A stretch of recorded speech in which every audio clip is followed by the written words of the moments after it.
Okay, so we can start now.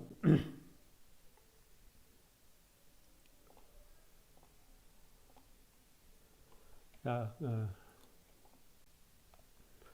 Good evening, friends. Welcome to our Wednesday weekly webinar on this series called Natural Farming Way Ahead.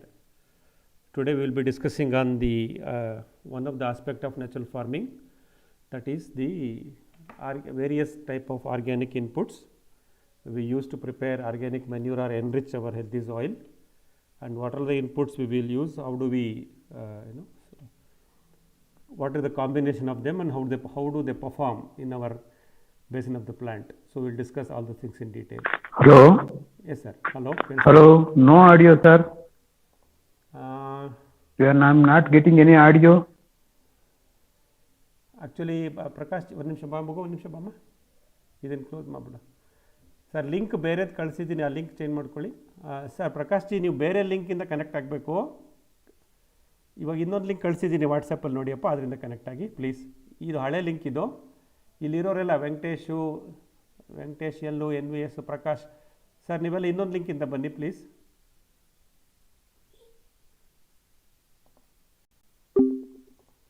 Okay, ಸಾರಿ.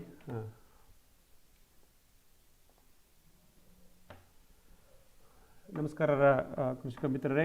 ವಾರದ webinar ಸರಣಿಯ ನೈಸರ್ಗಿಕ ಕೃಷಿ ಮುಂದಿನ ಹಾದಿ, ಈ ವಿಷಯದಲ್ಲಿ ನಾವು ಮಾತಾಡ್ತಾ ಬರ್ತಾ ಇದ್ದೀವಿ. ಇದು 10ನೇ ಸಂಚಿಕೆ. ಕಳೆದ 9 ಸಂಚಿಕೆಗಳಲ್ಲಿ ನಾವು ಈ ಸಾವಯವ ಕೃಷಿಯನ್ನು ಹೇಗೆ ಮಾಡ್ಕೋಬೇಕು, ಹೇಗೆ ಇದು ಮಾಡ್ತೀವಿ ಅನ್ನೋದ್ರ ಬಗ್ಗೆ ಮಾತಾಡ್ತಾ ಬರ್ತಾ ಇದ್ವಿ.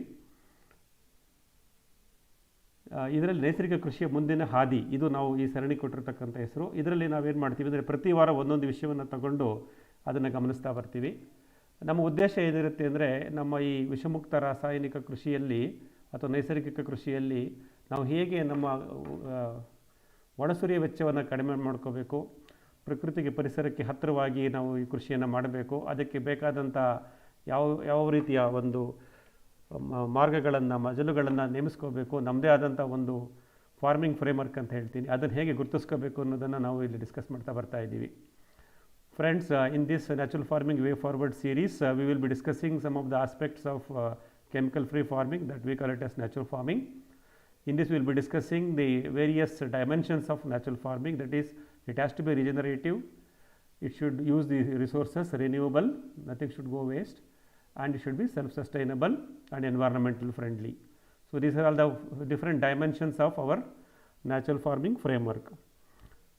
ವಿಷರಾಸಾಯನಿಕ ಮುಕ್ತ ಒಂದು ಕೃಷಿ ಪದ್ಧತಿಯನ್ನು ನಾವು ನೋಡ್ತಾ ಇದ್ದೀವಿ. ಇದು ಪುನರುತ್ಪಾದಕ, ಮತ್ತು ನಮ್ಮ ಸಸ್ಯ ಪೋಷಕಾಂಶಗಳು ಪುನರ್ಬಳಕೆ ಆಗ್ತಾ ಇರ್ತವೆ. ಸುಸ್ಥಿರ, ಅಂದರೆ ಹೊರಗಡೆಯಿಂದ ತಂದಾಕೋದನ್ನು ಕಮ್ಮಿ ಮಾಡ್ತಾ ಬರ್ತೀವಿ.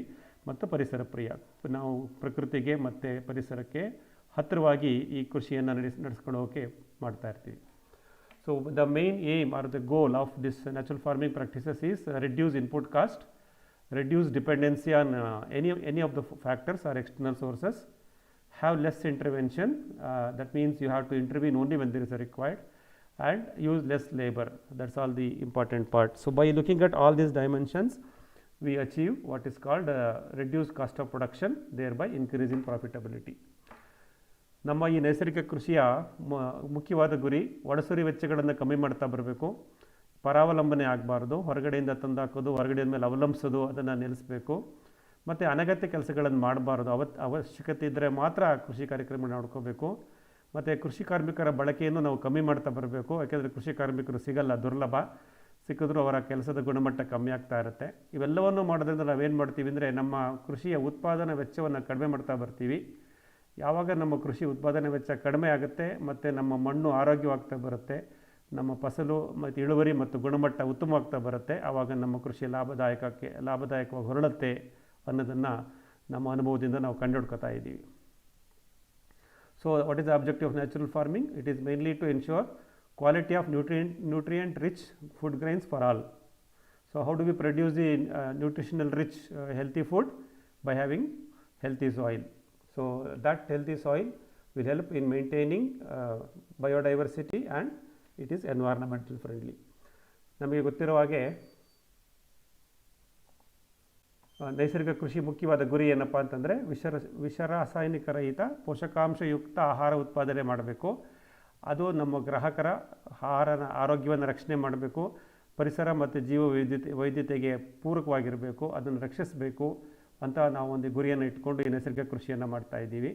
ಇದನ್ನು ಮಾಡಲಿಕ್ಕೆ ಹೇಗೆ ಸಾಧ್ಯ ಅಂದರೆ ನಮ್ಮ ಮಣ್ಣಿನ ಆರೋಗ್ಯದಿಂದ. ಆರೋಗ್ಯಕರವಾದ ಮಣ್ಣು, ನಮ್ಮ ಕೃಷಿ ಭೂಮಿಯ ಆರೋಗ್ಯಕರ ಮೇಲ್ಮಣ್ಣಿನಲ್ಲಿ ನಾವು ಉತ್ತಮ ಗುಣಮಟ್ಟದ ಬೆಳೆಯನ್ನು ಬೆಳೆದು ಈ ಒಂದು ಗುರಿಯನ್ನು ಸಾಧಿಸಬೇಕಾಗಿದೆ. ಹಾಗಾಗಿ ಆರೋಗ್ಯಕರ ಕೃಷಿ ಭೂಮಿಯ ಮಣ್ಣಿನ ನಿರ್ವಹಣೆ ನಮ್ಮ ನೈಸರ್ಗಿಕ ಕೃಷಿಯ ಪ್ರಮುಖ ಜವಾಬ್ದಾರಿ ಅಂತ ನೀವು ಗಮನಿಸ್ಬೋದು. ತಗೊಂಬೋಗ. So our main aim is to keep our topsoil healthy.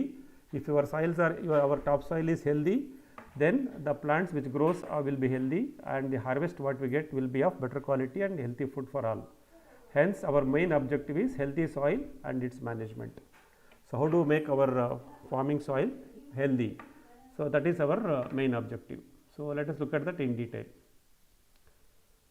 So what is healthy soil? So we keep defining this again and again. So the definition of healthy soil is it should be healthy in all three dimensions. The physical characteristics, chemical characteristics and biological properties of the soil has to be healthy. So this is the theoretical definition of a healthy soil. And how do we maintain the healthiness of the soil? By continuously recycling the natural resources, okay, such that the soil will become always healthy. So recycling of natural resources or sustainable farming, that we call it as, that will make our soil healthy. ಮಣ್ಣಿನ ಆರೋಗ್ಯಕರ ಮಣ್ಣು, ನಮ್ಮ ಮಣ್ಣು ಆರೋಗ್ಯವಾಗಿದೆ ಅಂತ ಹೆಂಗೆ ಹೇಳ್ತೀವಿ ಅಂದರೆ ಅದರ ಭೌತಿಕ, ರಾಸಾಯನಿಕ ಮತ್ತು ಜೈವಿಕ ಗುಣಗಳಲ್ಲಿ ಅವುಗಳ ರಚನೆ ಮತ್ತು ರಕ್ಷಣೆ ಮುಖ್ಯವಾಗುತ್ತೆ. ನಾವು ವಿಷರಾಸಾಯನಿಕ ಮುಕ್ತ ನೈಸರ್ಗಿಕ ಕೃಷಿ ಮಾಡತಕ್ಕಂಥ ಕೃಷಿಕರು ಈ ಮಣ್ಣಿನ ಈ ಮೂರು ಲಕ್ಷಣಗಳನ್ನು ನಾವು ಗಮನಿಸ್ತಾ ಬರ್ತೀವಿ. ಅದಕ್ಕೆ ಧಕ್ಕೆ ಆಗದ ರೀತಿ ಮತ್ತು ಅದನ್ನು ರಕ್ಷಣೆ ಮಾಡೋ ರೀತಿ ನಮ್ಮ ಕೃಷಿಯ ಒಳಸುರಿಯ ಬಳಕೆ ಮತ್ತು ಕೃಷಿಯ ನಿರ್ವಹಣೆ ಎರಡನ್ನೂ ಮಾಡ್ತಾ ಬರ್ತೀವಿ. ಇದರಿಂದ ನಮ್ಮ ಮೇಲ್ಮಣ್ಣಿನಲ್ಲಿ ಸತತವಾಗಿ ನಾವು ಸಾವಯವ ದ್ರವ್ಯಗಳನ್ನು ಸಾಕಷ್ಟು ಪ್ರಮಾಣದಲ್ಲಿ ಸೇರಿಸ್ತಾ ಬರ್ತೀವಿ. ಹಾಗಾಗಿ ಮಣ್ಣಿನ ಫಲವತ್ತತೆ ಹೆಚ್ಚಾಗ್ತಾ ಹೋಗುತ್ತೆ. ಇವತ್ತಿನ ಎಪಿಸೋಡ್ ಇದನ್ನು ಡಿಸ್ಕಸ್ ಮಾಡೋಣ. ಸತತವಾಗಿ ಸಾವಯವ ದ್ರವ್ಯಗಳನ್ನು ಸಾಕಷ್ಟು ಪ್ರಮಾಣದಲ್ಲಿ ಸೇರಿಸುವುದು. ನೋಡಿ, ಇದು ಭಾಳ ಇಂಪಾರ್ಟೆಂಟ್ ಸೆಂಟೆನ್ಸು. ಸತತವಾಗಿ ಸಾವಯವ ದ್ರವ್ಯಗಳನ್ನು ರೆಗ್ಯುಲರಾಗಿ ನಾವು ಈ ಒಂದು ಆರ್ಗ್ಯಾನಿಕ್ ಇನ್ಪುಟ್ಸ್ನ ನಮ್ಮ ಸಾಯಿಲ್ಗೆ, ನಮ್ಮ ಮಣ್ಣಿಗೆ ಸೇರಿಸ್ತಾ ಬರ್ತೀವಿ. ಮತ್ತು ಸಾಕಷ್ಟು ಪ್ರಮಾಣದಲ್ಲಿ ಎಷ್ಟು ಬೇಕೋ ಅಷ್ಟು ನಾವು ಸೇರಿಸ್ತಾ ಬರಬೇಕು. ಈ ಸಾಕಷ್ಟು ಪ್ರಮಾಣದಲ್ಲಿ ಸೇರಿಸಬೇಕಾದ್ರೆ ಮತ್ತು ಹೊರಗಡೆಯಿಂದ ಒಳಸುರಿಗಳನ್ನು ತಂದು ಹಾಕೋದನ್ನು ಜಾಸ್ತಿ ಮಾಡ್ಕೋಬಾರ್ದು. ಆ ಒಂದು ಗೈಡ್ಲೈನ್ಸ್ ಪಕ್ಕದಲ್ಲಿ ಇಟ್ಕೊಂಡು ನಾವು ಮಾಡ್ತೀವಿ. ಹಾಗಾದರೆ ಈ ಸಾವಯವ ದ್ರವ್ಯಗಳು ಯಾವುದು, ಯಾವ ಪ್ರಮಾಣದಲ್ಲಿ ಇದನ್ನು ಸೇರಿಸಬೇಕು, ಯಾವ ಹಂತದಲ್ಲಿ ಸೇರಿಸಬೇಕು, ಮತ್ತು ಈ ಒಂದೊಂದು ಸಾವಯವ ದ್ರವ್ಯದ ಗುಣಧರ್ಮಗಳು ಏನು, ಅದು ನಮ್ಮ ಮಣ್ಣಿಗೆ ಸೇರಿಸಲ್ಪಟ್ಟಾಗ ಯಾವ ರೀತಿ ನಮ್ಮ ಬೆಳೆ ಸಸ್ಯದ ಆರೋಗ್ಯವನ್ನು ಕಾಪಾಡುತ್ತೆ ಮತ್ತು ಫಸಲಿನ ಗುಣಮಟ್ಟ ಮತ್ತು ಇಳುವರಿಯನ್ನು ಹೆಚ್ಚು ಮಾಡುತ್ತೆ ಅನ್ನೋದನ್ನು ವಿವರವಾಗಿ ಇವತ್ತು ನೋಡ್ಕೊತಾ ಹೋಗೋಣ. Friends, today's episode, so we'll be discussing about the enriched organic manure. So whatever the organic inputs we use as part of our natural farming management, so those organic inputs has to be enriched, okay, and that we enriched organic biomass manure we will be applying it to our soil to achieve the desired goals. ಈ ವಾರದ Google ಮೀಟ್ನ ಸರಣಿಯಲ್ಲಿ ಈ ದಿನ ಅಂದರೆ ಬುಧವಾರ ಸಂಜೆ 8:30ಕ್ಕೆ ಇವತ್ತು ನಾವೇನು ಮಾಡ್ತಾ ಇದ್ದೀವಿ, ಉತ್ಕೃಷ್ಟಗೊಳಿಸಿದ ಸಾವಯವ ಗೊಬ್ಬರದ ಒಳಸುರಿಗಳು. ಸಾವಯವ ಒಳಸುರಿಗಳು ಯಾವುವು, ಅವುಗಳನ್ನು ಉತ್ಕೃಷ್ಟಗೊಳಿಸಿ ಸಾವಯವ ಗೊಬ್ಬರವಾಗಿ ಅವುಗಳನ್ನು ಪರಿವರ್ತಿಸಿ ಅದನ್ನು ನಮ್ಮ ಬೆಳೆಗಳಿಗೆ ಅಥವಾ ಮೇಲ್ಮಣ್ಣಿಗೆ ಪೂರೈಸೋದು ಹೇಗೆ, ಒಂದೊಂದು ಒಳಸುರಿಯ ಗುಣಧರ್ಮಗಳು ಏನು, ಅವೆಲ್ಲವನ್ನು ನಾವು ಇವತ್ತು ಗಮನಿಸ್ತಾ ಹೋಗೋಣ. ಭಾಳ ಮುಖ್ಯವಾದ ಒಂದು ಇದನ್ನು ನಾವು ಸತತವಾಗಿ ಮಾಡಬೇಕಾಗತ್ತೆ. ಅದನ್ನು ಗಮನಿಸ್ತಾ ಒಂದೊಂದೇ ಪಾಯಿಂಟನ್ನು ಗಮನಿಸ್ತಾ ಹೋಗೋಣ. So what is enriched organic manure? So it is an organic manure that is prepared by using plant residues and animal residues, and they have been decomposed using appropriate decomposing microbes for to create what is called optimum plant nutrition. These biomass will have plant nutrition. Those plant nutrition will be made available only by decomposing by appropriate decomposing bacteria. So these decomposition means it is enhancing the carbon nitrogen ratio. So our biomass will have its own carbon nitrogen percentage. So when we decompose it, so we will going to improve this carbon nitrogen ratio to 1 nitrogen and 20 to 25 carbon. So that process of breaking down the carbon and nitrogen in the biomass to the desired ratio, that is 1:20 nitrogen carbon, is called decomposition, and that resultant manure is called organic manure enriched. So the whole process is to look at how do we use this various organic inputs and help them to decompose it and achieve this CN ratio such that the plant nutrients are abundant and available for the roots of the plants to absorb, and all these things happens through microbes. So what we achieve by doing this organic manure, organic inputs decomposition and creating a quality organic manure, we are achieving two important goals. One is microbial intensity. That means I already explained what is microbial biome in the previous microbial discussion. So whatever the microbes which are available on the basin of the plant or on the topsoil has to be very intensive, means they should be always performing. So only when the microbes performs, then the plants will be healthy or the crop will be better. So we look at the achievement is, the objective is how do we enhance microbial intensity and nutritional density. Nutritional density or abundant nutrition availability.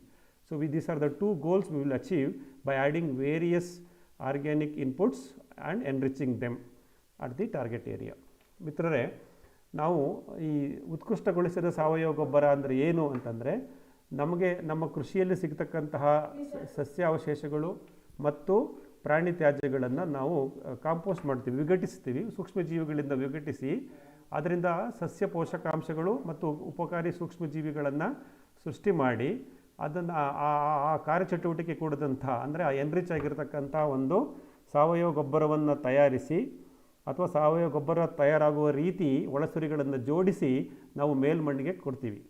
ಈ ರೀತಿ ಕೊಡತಕ್ಕಂಥ ಒಂದು ಸಾವಯವ ಗೊಬ್ಬರವನ್ನು ಉತ್ಕೃಷ್ಟಗೊಳಿಸಿದ ಸಾವಯವ ಗೊಬ್ಬರ ಅಂತ ಹೇಳ್ತೀವಿ. ಹಾಗಾದರೆ ಉತ್ಕೃಷ್ಟಗೊಳಿಸಿದ ಸಾವಯವ ಗೊಬ್ಬರ ಅಂದರೆ ಏನು?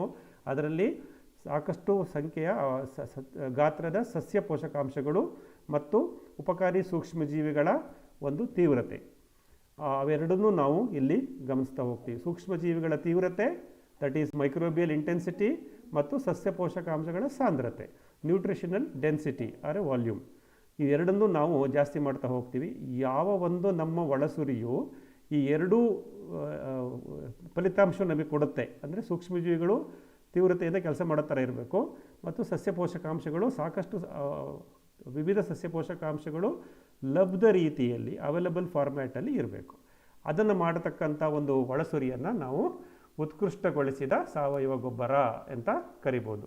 ಸೊ ನಾವು ಇವಾಗ ಉತ್ಕೃಷ್ಟಗೊಳಿಸಿದ ಸಾವಯವ ಗೊಬ್ಬರವನ್ನು ಹೇಗೆ ಮಾಡೋದು, ಯಾವ ರೀತಿ ಮಾಡ್ಬೋದು ಅನ್ನೋದನ್ನು ಒಂದು ನಿಧಾನಕ್ಕೆ ಗಮನಿಸ್ತಾ ಹೋಗೋಣ. One can prepare such enriched organic manure with available natural resources and simpler processes to restore the health of the soil. So the preparation of enriched organic manure is very simple. We will going to use quite a few number of natural resources available in our farm, or maybe we can source it from outside initially. Then have a simpler process to help them to enrich it, such that once that is applied, our topsoil health will be restored. So this is the application of or the benefit of using enriched organic manure in our farm practices. ಈ ರೀತಿ ನಾವು ಉತ್ಕೃಷ್ಟ ಸಾವಯವ ಗೊಬ್ಬರವನ್ನು ನೋಡಿ ಕಡಿಮೆ ವೆಚ್ಚದ ನೈಸರ್ಗಿಕ ಒಳಸುರಿಗಳು ಅಂತ ಹೇಳ್ತೀವಿ. ಅಂದರೆ ನಾವು ನೈಸರ್ಗಿಕವಾಗಿ ಪ್ರಾಕೃತಿಕವಾಗಿ ಸಿಗತಕ್ಕಂಥ ಒಳಸುರಿಗಳನ್ನೇ ಗುರುತಿಸ್ಕೋಬೇಕು, ಅದನ್ನೇ ನಾವು ತೊಗೊಂಬಂದು ಅದನ್ನು ಕಡಿಮೆ ವೆಚ್ಚದಲ್ಲಿ ತೊಗೊಂಬರಬೇಕು. ಅದನ್ನು ಸರಳ ವಿಧಾನಗಳು ನೋಡಿ, ಇದು ಯಾವುದು ಕಾಂಪ್ಲಿಕೇಟ್ ಮಾಡೋ ಅವಶ್ಯಕತೆ ಇಲ್ಲ, ಸರಳ ವಿಧಾನದಲ್ಲಿ ಆ ಒಂದು ಒಳಸುರಿಗಳನ್ನು ವಿಘಟಿಸಿ ವಿಭಜಿಸಿ ಅದರಲ್ಲಿರ್ತಕ್ಕಂಥ ಸಸ್ಯ ಪೋಷಕಾಂಶಗಳನ್ನು ಮತ್ತು ಸೂಕ್ಷ್ಮಜೀವಿಗಳನ್ನು ಅಭಿವರ್ಧಿಸಿ ನಮ್ಮ ಮೇಲ್ಮಣ್ಣಿಗೆ ಕೊಟ್ಟಾಗ ನಮ್ಮ ಕೃಷಿ ಭೂಮಿಯ ಮೇಲ್ಮಣ್ಣು ಆರೋಗ್ಯದಿಂದ ಕೂಡಿರುತ್ತೆ. ಆ ಕೃಷಿ ಮಣ್ಣು ಮೇಲ್ಮಣ್ಣು ಆರೋಗ್ಯವಾಗಿದ್ದರೆ ಏನಾಗುತ್ತೆ, ನಮ್ಮ ಬೆಳೆ ಸಸ್ಯಗಳು ಆರೋಗ್ಯವಾಗಿರ್ತವೆ ಮತ್ತು ಫಸಲಿನ ಗುಣಮಟ್ಟ ಮತ್ತು ಇಳುವರಿ ಉತ್ತಮವಾಗುತ್ತೆ. ಇದಿಷ್ಟು ನಾವು ಹಂತ ಹಂತವಾಗಿ ಗಮನಿಸ್ತಾ ಹೋಗೋಣ. So the major benefits of using enriched organic manure are: A, it improves the structure of the soil. So very important. These are the three major benefits we achieve by applying organic manure to our topsoil. Structure, it will help improve the structure of the soil. It adds organic matter to the topsoil that will create what is called humus or improves in SOC, soil organic carbon. Then it also influences the performance of the beneficiary microbes on the plant root zone or on the topsoil. So these are the three major benefits, achievements we get by regularly applying organic manure which is enriched. ಉತ್ಕೃಷ್ಟಗೊಳಿಸಿದ ಸಾವಯವ ಗೊಬ್ಬರವನ್ನು ನಾವು ನಿಗದಿತವಾಗಿ ನಮ್ಮ ಕೃಷಿಯ ಮೇಲ್ಮಣ್ಣಿಗೆ ಸೇರಿಸೋದ್ರಿಂದ ಅಥವಾ ನಮ್ಮ ಗಿಡದ ಬುಡಕ್ಕೆ ಹಾಕೋದ್ರಿಂದ ಈ ಮೂರು ಫಲಿತಾಂಶವನ್ನು ನಾವು ಗಮನಿಸ್ಬೋದು. ಮೊದಲನೇದು, ನಮ್ಮ ಕೃಷಿ ಮೇಲ್ಮಣ್ಣಿನಲ್ಲಿರ್ತಕ್ಕಂಥ ರಚನೆಯಲ್ಲಿ ಕೆಲವು ಬದಲಾವಣೆಗಳನ್ನು ಮಾಡುತ್ತೆ. ಡಿಸೈರ್ಡ್ ಚೇಂಜಸ್ ಅಂತ ಹೇಳ್ತೀವಿ. ಅವಶ್ಯಕ ಇರತಕ್ಕಂಥ ಬದಲಾವಣೆಗಳು ನಮ್ಮ ಮೇಲ್ಮಣ್ಣಿನಲ್ಲಿ ಆಗ್ತಾ ಬರುತ್ತೆ. ಮತ್ತು ಸಾವಯವ ಪೋಷಕಾಂಶಗಳನ್ನು ನಾವು ಮಣ್ಣಿಗೆ ಸೇರಿಸ್ತಾ ಬರ್ತೀವಿ. ನಿಮಗೆಲ್ಲ ಗೊತ್ತಿದೆ, ಸಾವಯವ ಪೋಷಕಾಂಶಗಳು ಜಾಸ್ತಿ ನಾವು ಸೇರಿಸೋದ್ರಿಂದ ಮಣ್ಣಿನಲ್ಲಿ ಹ್ಯೂಮಸ್ ಅಥವಾ ಸಾವಯವ ಇಂಗಾಲ ಅನ್ನೋ ಅಂಶ ಜಾಸ್ತಿ ಆಗ್ತಾ ಬರುತ್ತೆ, ಮಣ್ಣು ಆರೋಗ್ಯವಾಗಿರುತ್ತೆ, ಸೂಕ್ಷ್ಮಜೀವಿಗಳು ಕೆಲಸ ಮಾಡ್ತವೆ ಮತ್ತು ಉಪಕಾರಿ ಸೂಕ್ಷ್ಮಜೀವಿಗಳ ಕಾರ್ಯಚಟುವಟಿಕೆಯನ್ನು ಪ್ರೋತ್ಸಾಹಿಸುತ್ತದೆ. ನಾವು ಯಾವಾಗ ಈ ರೀತಿ ಉತ್ಕೃಷ್ಟಗೊಳಿಸಿದ ಸಾವಯವ ಗೊಬ್ಬರವನ್ನು ಕೊಡ್ತೀವಿ, ಆವಾಗ ಸೂಕ್ಷ್ಮಜೀವಿಗಳು ಸಾಕಷ್ಟು ಸಂಖ್ಯೆಯಲ್ಲಿರ್ತವೆ ಮತ್ತು ಅವು ತಮ್ಮ ಕಾರ್ಯವನ್ನು ನಿರ್ವಹಿಸ್ತಾ ಇರ್ತವೆ. ಇಷ್ಟನ್ನು ನಾವು ಈ ಮೂರು ಉಪಯೋಗವನ್ನು ನಾವು ಉತ್ಕೃಷ್ಟಗೊಳಿಸಿದ ಸಾವಯವ ಗೊಬ್ಬರವನ್ನು ಬಳಸೋದ್ರಿಂದ ನಮ್ಮ ಕೃಷಿಯಲ್ಲಿ ನಾವು ಪಡಿಬೋದು. ಈ ಮೂರು ವಿಧಾನಗಳನ್ನು ಮತ್ತೆ ಸ್ವಲ್ಪ ನೆಕ್ಸ್ಟ್ ಲೆವೆಲ್ ಡೀಟೇಲ್ಸ್ ತೊಗೊಂಡೋಗೋಣ. Let's explore them in detail. The use of enriched organic manure will help conditioning the topsoil. So our topsoil can be of different type. Your farmland topsoil can be with major clay, it can be sandy, it can be loamy or any other characteristics. So we have different topsoils, nature of topsoil in our farmland. So irrespective of this nature of the soil, so we have to achieve certain parameter of the properties of the soil. What are the properties? One is aeration. Even though it's a clay soil, it should provide aeration. So aeration and moisture management, absorption of moisture or moisture retention, and feeding the microbes in the topsoil. These are the three important things. So by using organic manure, enriched organic manure on any type of the soil, we are going to achieve aeration, we are going to maintain moisture management, and we also provide food for our soil organisms or beneficiary microorganisms. ಮಿತ್ರರೇ, ಈ ಉತ್ಕೃಷ್ಟಗೊಳಿಸಿದ ಸಾವಯವ ಗೊಬ್ಬರವನ್ನು ನಾವು ಬಳಸೋದ್ರಿಂದ ನಮ್ಮ ಮಣ್ಣಿನ ಗುಣಧರ್ಮ ಏನೇ ಇದ್ದರೂ, ನಮ್ಮದು ಜೇಡಿ ಮಣ್ಣಾಗಿರ್ಬೋದು, ಕೆಂಪು ಮಣ್ಣಾಗಿರ್ಬೋದು, ಮರಳು ಮಣ್ಣಾಗಿರ್ಬೋದು, ಮರಳ ಮಿಶ್ರಿತ ಮಣ್ಣಾಗಿರ್ಬೋದು, ಆ ಮಣ್ಣಿನಲ್ಲಿ ಈ ಒಂದು ಬದಲಾವಣೆಗಳು ಆಗ್ತಾ ಬರುತ್ತೆ. ನೀವು ಎಷ್ಟು ಸಾವಯವ ಗೊಬ್ಬರವನ್ನು ಸೇರಿಸ್ತಾ ಬರ್ತೀರೋ ಮೇಲ್ಮಣ್ಣಿಗೆ, ಕೆಲವು ಬದಲಾವಣೆಗಳು ಆಗ್ತಾ ಬರುತ್ತೆ. ಏನು ಬದಲಾವಣೆ ಆಗುತ್ತೆ? ಒಂದು, ಮಣ್ಣಿನಲ್ಲಿ ಗಾಳಿ ಆಡುವಿಕೆ ಅಂತ ಹೇಳ್ತೀವಿ. ಸೊ ಯಾವಾಗ ಮಣ್ಣಿನಲ್ಲಿ ಗಾಳಿ ಆಡೋಕ್ಕೆ ಶುರುವಾಗುತ್ತೋ ಆವಾಗ ಸೂಕ್ಷ್ಮಜೀವಿಗಳು ಉಸಿರಾಡ್ತವೆ ಮತ್ತು ನಮ್ಮ ಸಸ್ಯದ ಬೇರುಗಳು ಚಾಚ್ಕೊಳ್ತವೆ. ಅಷ್ಟು ಬೇರಿನ ಬೆಳವಣಿಗೆ ಚೆನ್ನಾಗಾಗುತ್ತೆ. ಹಾಗಾಗಿ ಗಾಳಿ ಆಡೋಕ್ಕೆ ಭಾಳ ಮುಖ್ಯವಾಗುತ್ತೆ. ಎರಡನೇದು, ತೇವಾಂಶ ನಿರ್ವಹಣೆ. ನಾವು ಆಲ್ರೆಡಿ ತಿಳ್ಕೊಂಡಂಗೆ ಸೂಕ್ಷ್ಮಜೀವಿಗಳು ಕೆಲಸ ಮಾಡಲಿಕ್ಕೆ ತೇವಾಂಶ ಇರಬೇಕು. ಈ ತೇವಾಂಶ ನಿರ್ವಹಣೆ ಮಾಡಲಿಕ್ಕೆ ಈ ಮುಚ್ಚಿಗೆ ಅಥವಾ ನಮ್ಮ ಸಾವಯವ ಗೊಬ್ಬರ ನಾವೇನು ಕೊಡ್ತೀವಿ, ಇದು ನಮಗೆ ಸಹಕಾರಿಯಾಗಿರುತ್ತೆ. ಮತ್ತು ಈ ಸಾವಯವ ಗೊಬ್ಬರ ಏನು ಮಾಡುತ್ತೆ? ಉಪಕಾರಿ ಸೂಕ್ಷ್ಮಜೀವಿಗಳಿಗೆ ಆಸರೆ ಮತ್ತು ಆಹಾರ ಮತ್ತು ಆಶ್ರಯವನ್ನು ಒದಗಿಸುತ್ತೆ. ಇದನ್ನು ಆಹಾರ ಅಂತ ಓದ್ಕೊಳ್ಳಿ. ಆಹಾರ ಮತ್ತು ಆಶ್ರಯವನ್ನು ಒದಗಿಸ್ಕೊಳ್ಳುತ್ತೆ. ಫುಡ್ ಆ್ಯಂಡ್ ಶೆಲ್ಟರ್ ಎರಡನ್ನೂ ಕೊಡುತ್ತೆ ನಮ್ಮ ಸೂಕ್ಷ್ಮಜೀವಿಗಳಿಗೆ. ಇದಿಷ್ಟು ಕೊಡೋದ್ರಿಂದ, ಉತ್ಕೃಷ್ಟಗಳ ಸಾವಯವ ಗೊಬ್ಬರವನ್ನು ನಾವು ಈ ರೀತಿ ಬಳಸೋದ್ರಿಂದ ನಮ್ಮ ಬೆಳೆ ಸಸ್ಯಗಳು ಆರೋಗ್ಯವಾಗಿರ್ತವೆ ಮತ್ತು ಫಸಲಿನ ಇಳುವರಿ ಮತ್ತು ಗುಣಮಟ್ಟ ಎರಡೂ ಸಹ ಉತ್ತಮವಾಗುತ್ತೆ. ಇದು ನಾವು ಗಮನಿಸಬಹುದಾದಂಥ ಮೊದಲ ಉಪಯೋಗ. ಉತ್ಕೃಷ್ಟಗೊಳಿಸಿದ ಸಾವಯವ ಗೊಬ್ಬರವನ್ನು ಮಣ್ಣಿನ ಗುಣಧರ್ಮವನ್ನು ಬದಲಾಯಿಸುತ್ತೆ. ಮಣ್ಣಿನ ಗುಣಧರ್ಮವನ್ನು ಬದಲಾಯಿಸೋದ್ರಿಂದ ಈ ಒಂದು ಬೆನಿಫಿಟ್ಸನ್ನು ನಾವು ಪಡ್ಕೋಬೋದು. So that is the first benefit of applying organic manure to our soil. The fully digested or enriched organic manure returns quality organic matter to the topsoil. So what is the second benefit? Adding organic matter to the topsoil. So when we add this enriched organic manure, we are nothing but we are adding the organic matter which is rich in plant nutrients and supportive for microbial performances. This will help in formation of humus or increase in the ratio of soil, in the percentage of soil organic carbon. So when we add this enriched organic manure to our topsoil, so we are creating a humus, and that will derive the plant nutrition with the help of microbes. ಉತ್ಕೃಷ್ಟಗೊಳಿಸಿದ ಸಾವಯವ ಗೊಬ್ಬರವನ್ನು ನಾವು ಈ ರೀತಿ ಮೇಲ್ಮಣ್ಣಿಗೆ ಸೇರಿಸೋದ್ರಿಂದ ಒಂದು ಗುಣಮಟ್ಟದ ಸಾವಯವ ದ್ರವ್ಯವನ್ನು, ಸಸ್ಯ ಪೋಷಕಾಂಶಗಳನ್ನು ನಾವು ಒದಗಿಸ್ದಂಗಾಗುತ್ತೆ. ಇದರಿಂದ ಮಣ್ಣಿನ ಸಸ್ಯ ಪೋಷಕಾಂಶಗಳ ಗುಣಮಟ್ಟ ಮತ್ತು ಸಾವಯವ ಇಂಗಾಲದ ಪ್ರಮಾಣ ಹೆಚ್ಚಾಗುತ್ತೆ. ಈ ಒಂದು ಸಾವಯವ ಇಂಗಾಲ ಪ್ರಮಾಣ ಜಾಸ್ತಿ ಆದಂಥ ಮಣ್ಣು ಆರೋಗ್ಯವಾಗಿರುತ್ತೆ. ಸೂಕ್ಷ್ಮಜೀವಿಗಳು ಚಟುವಟಿಕೆಯಿಂದ ಕೂಡಿರುತ್ತವೆ. ನಮಗೆ ಸಸ್ಯ ಬೆಳವಣಿಗೆಗೆ ಬೇಕಾದ ಎಲ್ಲ ಪೋಷಕಾಂಶಗಳು ಆ ಒಂದು ಸಾವಯವ ಇಂಗಾಲ ಹೆಚ್ಚಾಗಿರ್ತಕ್ಕಂಥ ಮತ್ತು ಹ್ಯೂಮಸ್ ಇರತಕ್ಕಂಥ ಮಣ್ಣಿನಲ್ಲಿ ಇರುತ್ತೆ. ಅದೆಲ್ಲವನ್ನು ಸೃಷ್ಟಿ ಮಾಡೋದು ಯಾವುದಪ್ಪ ಅಂದರೆ ಉತ್ಕೃಷ್ಟಗೊಳಿಸಿದ ಸಾವಯವ ಗೊಬ್ಬರದ ಮಣ್ಣಿಗೆ ಸೇರಿಸುವಿಕೆ. ಸೊ ಇದು ಎರಡನೇ ಬೆನಿಫಿಟ್ಟು. ಒಂದು ಮಣ್ಣಿನ ಗುಣಧರ್ಮವನ್ನು ಬದಲಾಯಿಸೋದು, ಎರಡು ಮಣ್ಣಿನಲ್ಲಿ ಸಾವಯವ ಅಂಶವನ್ನು ಅಥವಾ ಸಾವಯವ ಇಂಗಾಲದ ಪ್ರಮಾಣವನ್ನು ಹೆಚ್ಚು ಮಾಡುವುದು. ಈ ಎರಡು ಉಪಯೋಗವನ್ನು ನಾವು ಸಾವಯವ ಗೊಬ್ಬರವನ್ನು ಸೇರಿಸೋದ್ರಿಂದ ಪಡಿತೀವಿ. ಮೂರನೇದೇನಪ್ಪ ಅಂತಂದರೆ the third one is which will help in beneficiary soil microbes. The required plant nutrient will be extracted from these humus and fed to the plant's root system. So, ಈ ಸೂಕ್ಷ್ಮಜೀವಿಗಳು ಏನು ಮಾಡುತ್ತವೆ, they will decompose, they will convert the plant nutrients available in the humus or the organic manure provided and convert it into absorbable format and feed to the root system. ಉಪಕಾರಿ ಸೂಕ್ಷ್ಮಜೀವಿಗಳು ನಾವು ಕೊಟ್ಟಕ್ಕಂಥ ಸಾವಯವ ಗೊಬ್ಬರದಲ್ಲಿರ್ತಕ್ಕಂಥ ಪೋಷಕಾಂಶಗಳನ್ನು ಲಬ್ಧ ರೂಪಕ್ಕೆ ಪರಿವರ್ತಿಸಿ, ಅಂದರೆ ಅದು ಬೇರು ಅದನ್ನು ಹೀರ್ಕೋಬೇಕು, ಆ ರೀತಿ ಆ ಒಂದು ರೂಪವನ್ನು ಬದಲಾವಣೆ ಮಾಡಿ ಬೆಳೆ ಸಸ್ಯಗಳ ಬೇರೆ ವಲಯಕ್ಕೆ ಪೂರೈಸ್ತವೆ ಯಾವುವು ಉಪಕಾರಿ ಸೂಕ್ಷ್ಮಜೀವಿಗಳು. ಸೊ ನಾವು ಕೊಡ್ತಕ್ಕಂಥ ಸಾವಯವ ದ್ರವ್ಯ ಅಥವಾ ಸಾವಯವ ಗೊಬ್ಬರ ಈ ರೀತಿ ಗಿಡಕ್ಕೆ ಪರಿವರ್ತಿಸಲ್ಪಡುತ್ತದೆ ಮತ್ತು ವರ್ಗಾಯಿಸಲ್ಪಡುತ್ತದೆ. The presence of appropriate and sufficient microbial strain inoculated to the enriched organic manure during the process of this enrichment will add microbial biome to the topsoil. ಇಲ್ಲಿ ಏನು ಮಾಡ್ತೀವಿ, what it will do means when we do the organic manure application to the soil, we also look at an option of adding diversified microbes into the soil. So if you can add the microbes or the feed the existing microbes with this organic manure, then it will increase the diversity and different strains of microbe that we call it as microbial biome in the topsoil. ಉತ್ತಮ ಉತ್ಕೃಷ್ಟಗೊಳಿಸಿದ ಒಂದು ಸಾವಯವ ಗೊಬ್ಬರವನ್ನು ನಾವು ತಯಾರಿಸುವಾಗ ಈ ಸೂಕ್ಷ್ಮಜೀವಿಗಳ ಒಂದು ವೈವಿಧ್ಯತೆ ಮತ್ತು ಸಾಂದ್ರತೆಯನ್ನು ಡೆನ್ಸಿಟಿ ಆ್ಯಂಡ್ ಡೈವರ್ಸಿಟಿ ಅಂತ ಹೇಳ್ತೀವಿ. ಈ ಸೂಕ್ಷ್ಮಜೀವಿಗಳ ವೈವಿಧ್ಯ ಮತ್ತು ಸಾಂದ್ರತೆಯನ್ನು ಅಭಿವೃದ್ಧಿಪಡಿಸಿ ನಾವು ಮಣ್ಣಿಗೆ ಸೇರಿಸೋದ್ರಿಂದ ಮಣ್ಣಿನಲ್ಲಿ ಆ ಸೂಕ್ಷ್ಮಜೀವಿಗಳ ಕಾರ್ಯಚಟುವಟಿಕೆ ತೀವ್ರವಾಗುತ್ತೆ ಮತ್ತು ಮಣ್ಣು ಆರೋಗ್ಯವಾಗಿರುತ್ತೆ ಮತ್ತು ಗಿಡಗಳು ನಮ್ಮ ಬೆಳೆಗಳು ಸಹ ಆರೋಗ್ಯವಾಗಿರುತ್ತೆ. ಸೊ ಇದು ಮೂರನೇ ಉಪಯೋಗ, ಮಣ್ಣಿನಲ್ಲಿ ಸೂಕ್ಷ್ಮಜೀವಿಗಳ ಕಾರ್ಯಚಟುವಟಿಕೆಯನ್ನು ಹೆಚ್ಚಿಸುವುದು ಮತ್ತು ಸೂಕ್ಷ್ಮಜೀವಿಗಳ ಸಾಂದ್ರತೆಯನ್ನು ಹೆಚ್ಚಿಸುವುದು, microbial biome. So the addition of organic manure into the soil will help the microbial activity through inoculation as and when is required. So these are the 3 benefits of using soil organic manure into our topsoil.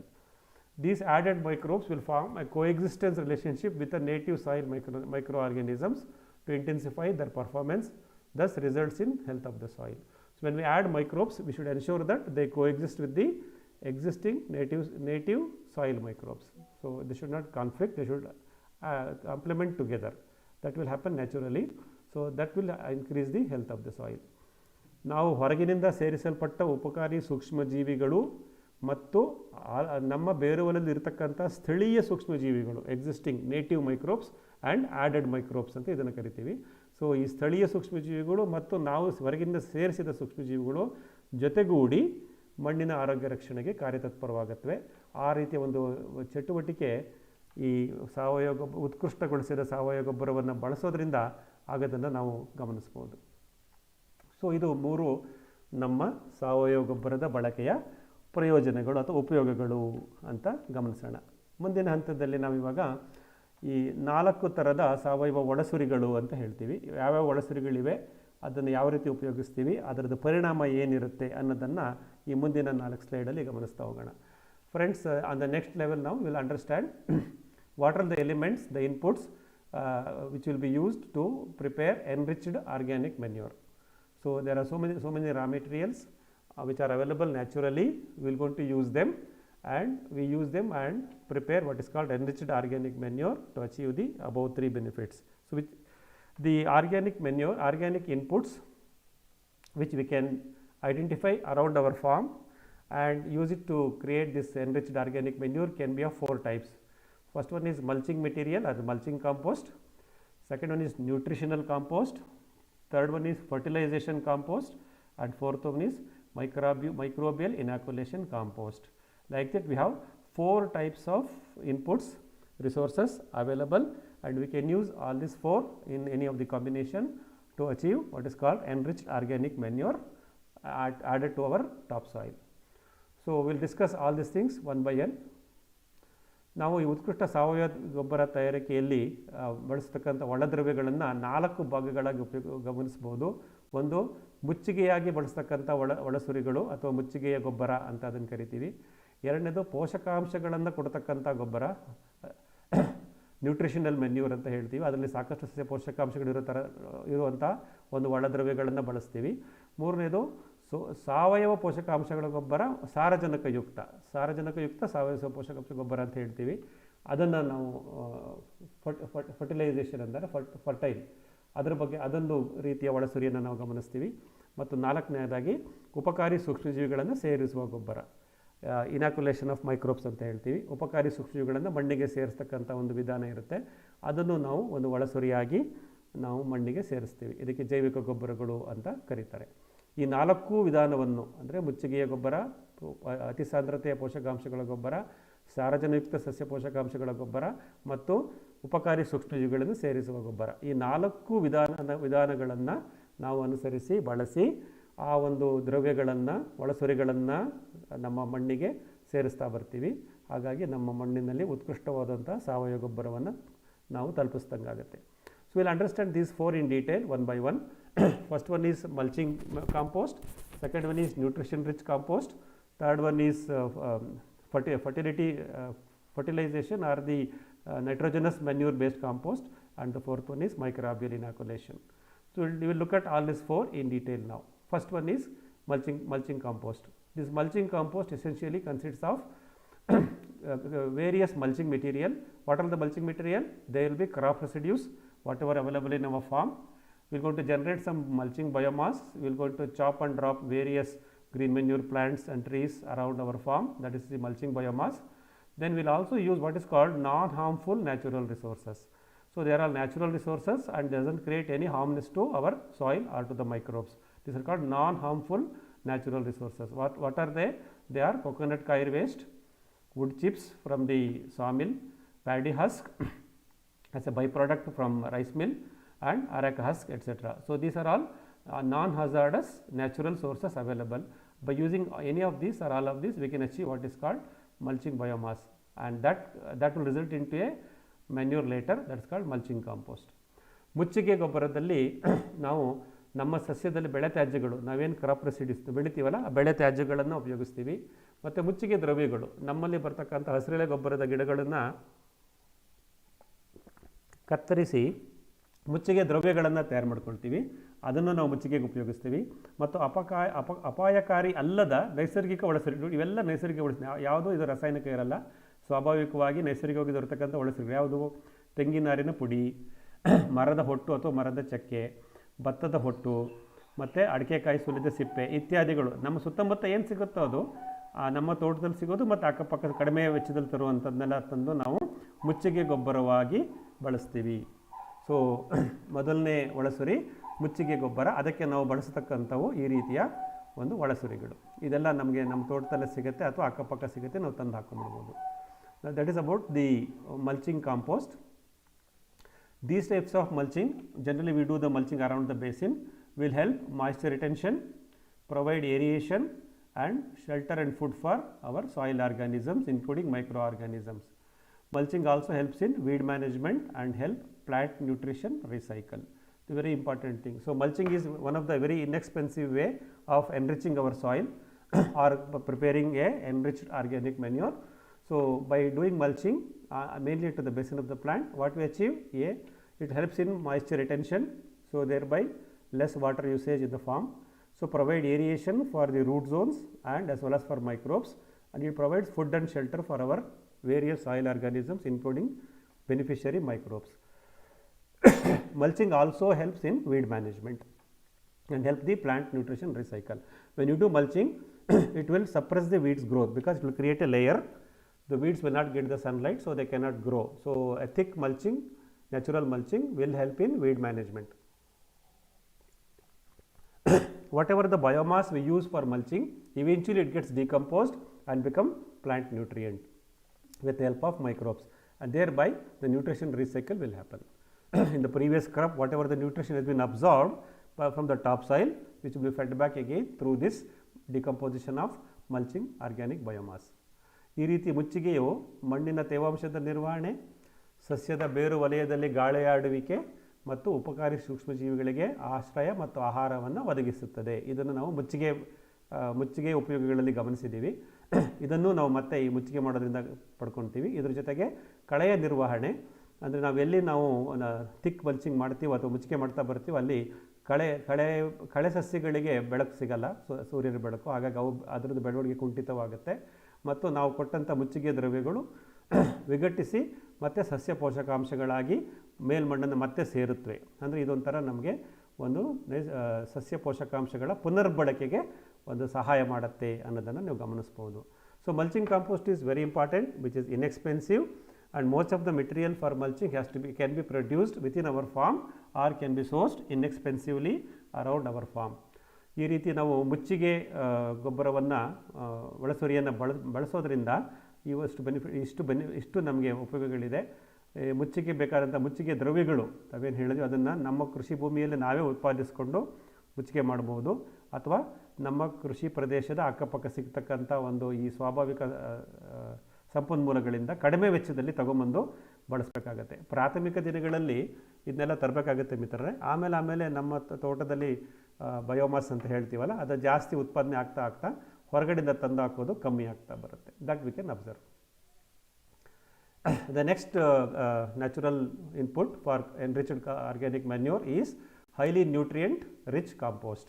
So we are going to add some of the naturally available sources which will be highly rich in plant nutrition. So we look at all those inputs to prepare enriched organic manure. Highly concentration of plant nutrient sources such as oil seed cakes added to the manure preparation or in a centralized process. What we will do when we prepare the organic manure in our farm using various inputs, then that is called centralized process. We are going to have it a centralized location, that is your manure preparation yard. On that manure preparation yard, you will going to use one more raw material such as oil seed cakes. So these oil seed cakes, when you mixed with your organic manure, it will provide high concentration of plants nutrient. When I say high concentration, for every kilogram of oil seed cake, you will going to have good amount of desired required plant nutrients. So if you are not doing centralized processing, you are applying decentralized processing, then what you can do, you can directly apply this to as a basin drenching by creating what is called liquid organic manure. So oil seeds cake, liquid organic manure you can prepare, and you can do basin drenching in a decentralized process. So this will help. This is called as nutritional rich compost. So the nutritional rich compost raw material such as oil seed cakes, there are many others. So those components can be mixed to the centralized composting process or can be directly applied to the basin of plant as a decentralized approach. The centralized approach, decentralized approach, the pros and cons, the benefits which we already discussed in the previous webinar. So these are the two things we can look at, this nutritional rich composting inputs. ಅತಿ ಸಾಂದ್ರತೆಯ ಸಸ್ಯ ಪೋಷಕಾಂಶಗಳ ಮೂಲವಾಗಿ ನಾವು ವಿವಿಧ ಎಣ್ಣೆಕಾಳು ಹಿಂಡಿಯ ಮಿಶ್ರಣವನ್ನು ಬಳಸ್ತೀವಿ. ಈ ವಿವಿಧ ಎಣ್ಣೆಕಾಳು ಬೀಜದ ಹಿಂಡಿ ಮಿಶ್ರಣ ಏನಿರುತ್ತಲ್ಲ, ಇದನ್ನು ನಾವು ಘನ ರೂಪದಲ್ಲೂ ಉಪಯೋಗಿಸ್ತೀವಿ ಅಥವಾ ದ್ರವ ರೂಪದಲ್ಲಿ ಹಿಂಡಿ ದ್ರಾವಣ ರೂಪದಲ್ಲೂ ಉಪಯೋಗಿಸ್ತೀವಿ. ಘನ ರೂಪದಲ್ಲಿ ಉಪಯೋಗಿಸೋದು ಎಲ್ಲಿ ಅಂದರೆ ನಾವು ಗೊಬ್ಬರ ತಯಾರಿಕೆಗಾಗಿ ನಾವು ಕೇಂದ್ರೀಯ ವ್ಯವಸ್ಥೆ ಸೆಂಟ್ರಲೈಸ್ ಸಿಸ್ಟಮ್ ಅಂತ ಹೇಳ್ತೀವಿ. ಒಂದು ಜಾಗದಲ್ಲಿ ನಾನು ಎಲ್ಲ ಒಳಸುರಿಗಳನ್ನು ತಗೊಂಡು ಬಂದು ಅದನ್ನು ಗೊಬ್ಬರ ತಯಾರಿಕೆ ಮಾಡುವಾಗ ಆವಾಗ ನಾವು ಈ ಒಂದು ಅತಿ ಸಾಂದ್ರತೆ ಸೂಕ್ಷ್ಮ ಪೋಷಕ ಮೂಲವಾದಂತಹ ಎಣ್ಣೆಕಾಳು ಹಿಂಡಿ ಅಥವಾ ಬೇರೆ ಯಾವುದೇ ಒಳಸುರಿ ಆಗ್ಬೋದು, ಅದನ್ನು ಕೇಂದ್ರೀಕೃತ ವ್ಯವಸ್ಥೆಯಲ್ಲಿ ಮಾಡ್ತೀವಿ. ಆವಾಗ ಘನ ರೂಪದಲ್ಲಿ ಅದನ್ನು ಬಳಸಿರ್ತೀವಿ. ಅದೇ ರೀತಿ ನಾವು ಅದನ್ನು ವಿಕೇಂದ್ರೀಕೃತ ವ್ಯವಸ್ಥೆಯಲ್ಲಿ ಅಂದರೆ ನಮ್ಮ ಗಿಡದ ಬುಡದಲ್ಲೇ ತಯಾರಿಸಿ ಅಲ್ಲೇ ಕೊಡ್ತೀವಲ್ಲ, ಅದಕ್ಕೆ ವಿಕೇಂದ್ರೀಕೃತ ವ್ಯವಸ್ಥೆ ಅಂತ ಹೇಳ್ತೀವಿ, ಡಿಸೆಂಟ್ರಲೈಸ್ಡ್ ಫಾರ್ಮ್ಯಾಟ್ ಅಂತ. ಅಲ್ಲಿ ಅದನ್ನು ದ್ರಾವಣ ರೂಪದಲ್ಲಿ ಪರಿವರ್ತಿಸಿ ಹಿಂಡಿ ದ್ರಾವಣವನ್ನು ಮಾಡಿ ನಾವು ಬೆಳೆ ಸಸ್ಯಗಳ ಬುಡಕ್ಕೆ ನೇರವಾಗಿ ಸುರಿಯೋದನ್ನು ನೀವು ಗಮನಿಸ್ಬೋದು. ಸೊ ಇದನ್ನು ಆಲ್ರೆಡಿ ನಾವು ಡಿಸ್ಕಸ್ ಮಾಡಿದ್ದೀವಿ, ಹಿಂಡಿ ದ್ರಾವಣದ ಬಳಕೆ. ಸೊ ಈ ಒಂದು ಎಣ್ಣೆ ಬೀಜದ ಹಿಂಡಿಗಳು ಅತಿ ಸಾಂದ್ರತೆಯ ಸೂಕ್ಷ್ಮ ಪೋಷಕಾಂಶಗಳ ಮೂಲ ಅಂತ ಕರಿತೀವಿ. ಅಂದರೆ it's A nutrition rich compost. 1 kg ಹಿಂಡಿ ಮಿಶ್ರಣದಲ್ಲಿ ಎಷ್ಟು ಪೋಷಕಾಂಶಗಳಿರುತ್ತೆ ಅಂತಂದರೆ ಸಸ್ಯ ಪೋಷಕಾಂಶಗಳು ಅಷ್ಟನ್ನು ನೀವು ಪಡ್ಕೊಳ್ಳೋಕ್ಕೆ ನೀವು ಬೇರೆ ರೀತಿಯ ಸಾವಯವ ಮೂಲಗಳಾದಂತಹ ಕೊಟ್ಟಿಗೆ ಗೊಬ್ಬರ ಅಥವಾ ಪಶು ಪ್ರಾಣಿಗಳ ತ್ಯಾಜ್ಯ ಅಥವಾ ಬೇರೆ ಮುಚ್ಚಿಗೆ ತ್ಯಾಜ್ಯ ಇದರಿಂದ ಪಡ್ಕೋಬೇಕು ಅಂದರೆ ಸಾಕಷ್ಟು ಸಂಖ್ಯೆಯಲ್ಲಿ ಬೇಕಾಗುತ್ತೆ. ಹಾಗಾಗಿ ಇದನ್ನು ಹೈ ಕಾನ್ಸಂಟ್ರೇಷನ್ ಅತಿ ಸಾಂದ್ರತೆಯ ಸಸ್ಯ ಪೋಷಕಾಂಶಗಳ ಮೂಲ ಅಂತ ಹೇಳ್ತೀವಿ. ಇದನ್ನು ನಮ್ಮ ಮಣ್ಣಿಗೆ ಸೇರಿಸೋದ್ರಿಂದ ನಮ್ಮ ಮೇಲ್ಮಣ್ಣಿನಲ್ಲಿ ಸಸ್ಯ ಪೋಷಕಾಂಶಗಳನ್ನು ನಾವು ಅತಿ ಬೇಗ ಸಾಕಷ್ಟು ಮೊತ್ತಕ್ಕೆ ನಾವು ಹೆಚ್ಚಿಸ್ಕೋಬೋದು ಅನ್ನೋದನ್ನು ನಾವಿಲ್ಲಿ ಗಮನಿಸ್ಬೋದು. ಸೊ ಮೊದಲನೇದು ಮುಚ್ಚಿಗೆಯಿಂದ ಆಗ್ತಕ್ಕಂಥ ಸಾವಯವ ಗೊಬ್ಬರದ ಬಳಕೆ, ಎರಡನೇದು ಈ ಎಣ್ಣೆಕಾಳು ಹಿಂಡಿಯ ದ್ರಾವಣಗಳನ್ನು ಬಳಸೋದ್ರಿಂದ ಆಗತಕ್ಕಂಥ ಸಸ್ಯ ಪೋಷಕಾಂಶಗಳ ನಿರ್ವಹಣೆ ಇವೆರಡನ್ನು ನಾವು ಗಮನಿಸಿದ್ವಿ. ಮೂರನೇದು ಫರ್ಟಿಲೈಸೇಷನ್ ಕಾಂಪೋಸ್ಟ್ ಅಂತ ಹೇಳ್ತೇವೆ. Third one is called fertilization compost, use of available plant and animal residues which are bulky biomasses. That means they are bulky with respect to nutrition, plant nutrition concentration. So these are bulky biomasses and these will have plant nutrition as source for organic manure preparation. They are called fertilization compost.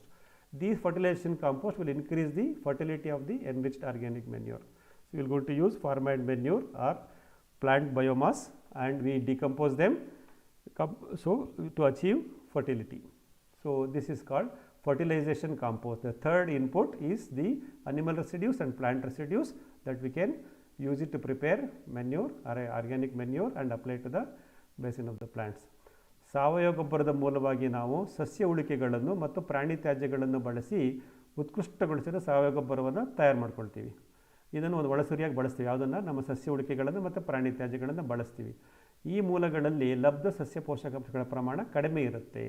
ಅಂದರೆ ನಮ್ಮ ಹಿಂದಿನ ಉದಾಹರಣೆಗೆ compare ಮಾಡ್ಕೊಂಡಾಗ ಇಲ್ಲಿ ಕಮ್ಮಿ ಇರುತ್ತೆ ಮತ್ತು ಇದು ಒಳಸುರಿಗಳ ಗಾತ್ರ ಹೆಚ್ಚಿರುತ್ತೆ. ಅಂದರೆ ನಾವು ಅವ್ರು ಹೇಳ್ತಾರಲ್ಲ, ಕೊಟ್ಟಿಗೆ ಗೊಬ್ಬರ 3 ಟನ್ ಹಾಕಿ 5 ಟನ್ ಹಾಕಿ ಅಂತೆಲ್ಲ ಹೇಳ್ತಾರಲ್ವ, 1 ಎಕರೆಗೆ 2 ಟನ್ ಹಾಕಿ 3 ಟನ್ ಹಾಕಿ. ಯಾಕಷ್ಟು ಗಾತ್ರ ಹೇಳ್ತಾರೆ ಅಂತಂದರೆ ಅದರಲ್ಲಿ ಪೋಷಕಾಂಶಗಳ ಸಾಂದ್ರತೆ ಪ್ರಮಾಣ ಕಡಿಮೆ ಇರುತ್ತೆ. ಹಾಗಾಗಿ ನಾವು ಅದನ್ನು ಜಾಸ್ತಿ ಗಾತ್ರದಲ್ಲಿ ಬಳಸಬೇಕಾಗತ್ತೆ.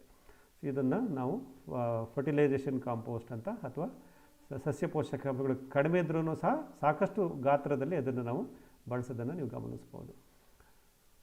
So when we use these plant residues and animal residues and decompose them to prepare organic manure as an enriched organic manure input, so there are certain precautions. What is the precaution?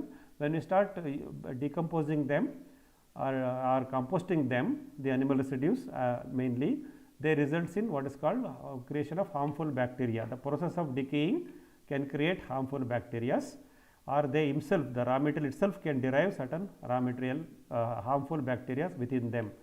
And during this decomposition process they also release certain air, certain compound, chemical compound called ammonia during the digestive process. This will hinder the performance of your topsoil or the microbes. So that we have to consider these things while preparing our manure, while decomposing and preparing organic manure from the animal residues or the farmyard manure, while preparing the farmyard manure. ನಾವು ಪ್ರಾಣಿ ಮೂಲ ಸಾವಯವ ದ್ರವ್ಯಗಳನ್ನು ಒಳಸುರಿಯಾಗಿ ಬಳಸ್ತೀವಲ್ಲ, ಆ ಸಂದರ್ಭಗಳಲ್ಲಿ ammonia ಅನ್ನೋ ಒಂದು ರಾಸಾಯನಿಕ ಅನಿಲ ಬಿಡುಗಡೆ ಆಗುತ್ತೆ. ಅದನ್ನು ನಾವು ಗಮನಿಸ್ಕೋಬೇಕಾಗತ್ತೆ. ಅದರಿಂದ ಯಾವುದೇ ರೀತಿ ಹಾನಿಯಾಗದಂಗೆ ನಮ್ಮ ಮೇಲ್ಮಣ್ಣಿಗೆ ಮತ್ತು ಸಸ್ಯಗಳಿಗೆ ಸೂಕ್ಷ್ಮಗಳಿಗೆ ಹಾನಿಯಾಗದಂಗೆ ನೋಡ್ಕೋಬೇಕಾಗತ್ತೆ. ಮತ್ತು ನಾವು ಆ ಪ್ರಾಣಿ ಮೂಲ ಸಾವಯವ ದ್ರವ್ಯಗಳನ್ನು ಏನು ಬಳಸ್ತೀವಲ್ಲ, ಅದರಲ್ಲಿ ಅಪಾಯಕಾರಿ ಸೂಕ್ಷ್ಮಜೀವಿಗಳು ಇರತಕ್ಕಂಥ ಸಾಧ್ಯತೆಗಳಿರುತ್ತೆ. ಮತ್ತು ಅದನ್ನು ನಾವು ಗೊಬ್ಬರ ಮಾಡುವಾಗ ಅವುಗಳ ಸಂಖ್ಯೆಯನ್ನು ನಾವು ಜಾಸ್ತಿ ಮಾಡಿಬಿಟ್ಟಿರ್ತೀವಿ. ಹಾಗಾಗಿ ಈ ಒಂದು ಮುನ್ನೆಚ್ಚರಿಕೆಯನ್ನು ನಾವು ವಹಿಸ್ಕೋಬೇಕಾಗತ್ತೆ. ಅಂದರೆ ಅಮೋನಿಯಾ ಅನ್ನೋ ಅನಿಲ ನಮ್ಮ ಮಣ್ಣಿಗೆ ಸೇರಬಾರ್ದು. ಮತ್ತು ಅಪಾಯಕಾರಿ ಸೂಕ್ಷ್ಮಜೀವಿಗಳು ಏನಾದ್ರು ಇದ್ದರೆ ಆ ಒಳಸುರಿಗಳಲ್ಲಿ ಅವುಗಳ ಸಂಖ್ಯೆ ಜಾಸ್ತಿ ಆಗದ ರೀತಿ ನಾವು ಕಾಂಪೋಸ್ಟಿಂಗ್ ಪ್ರೊಸೆಸ್ನಲ್ಲಿ ಒಂದು ಮುನ್ನೆಚ್ಚರಿಕೆಯನ್ನು ವಹಿಸ್ಕೋಬೇಕು ಅಂತ ಇದು ಹೇಳ್ತಾ ಇದೆ.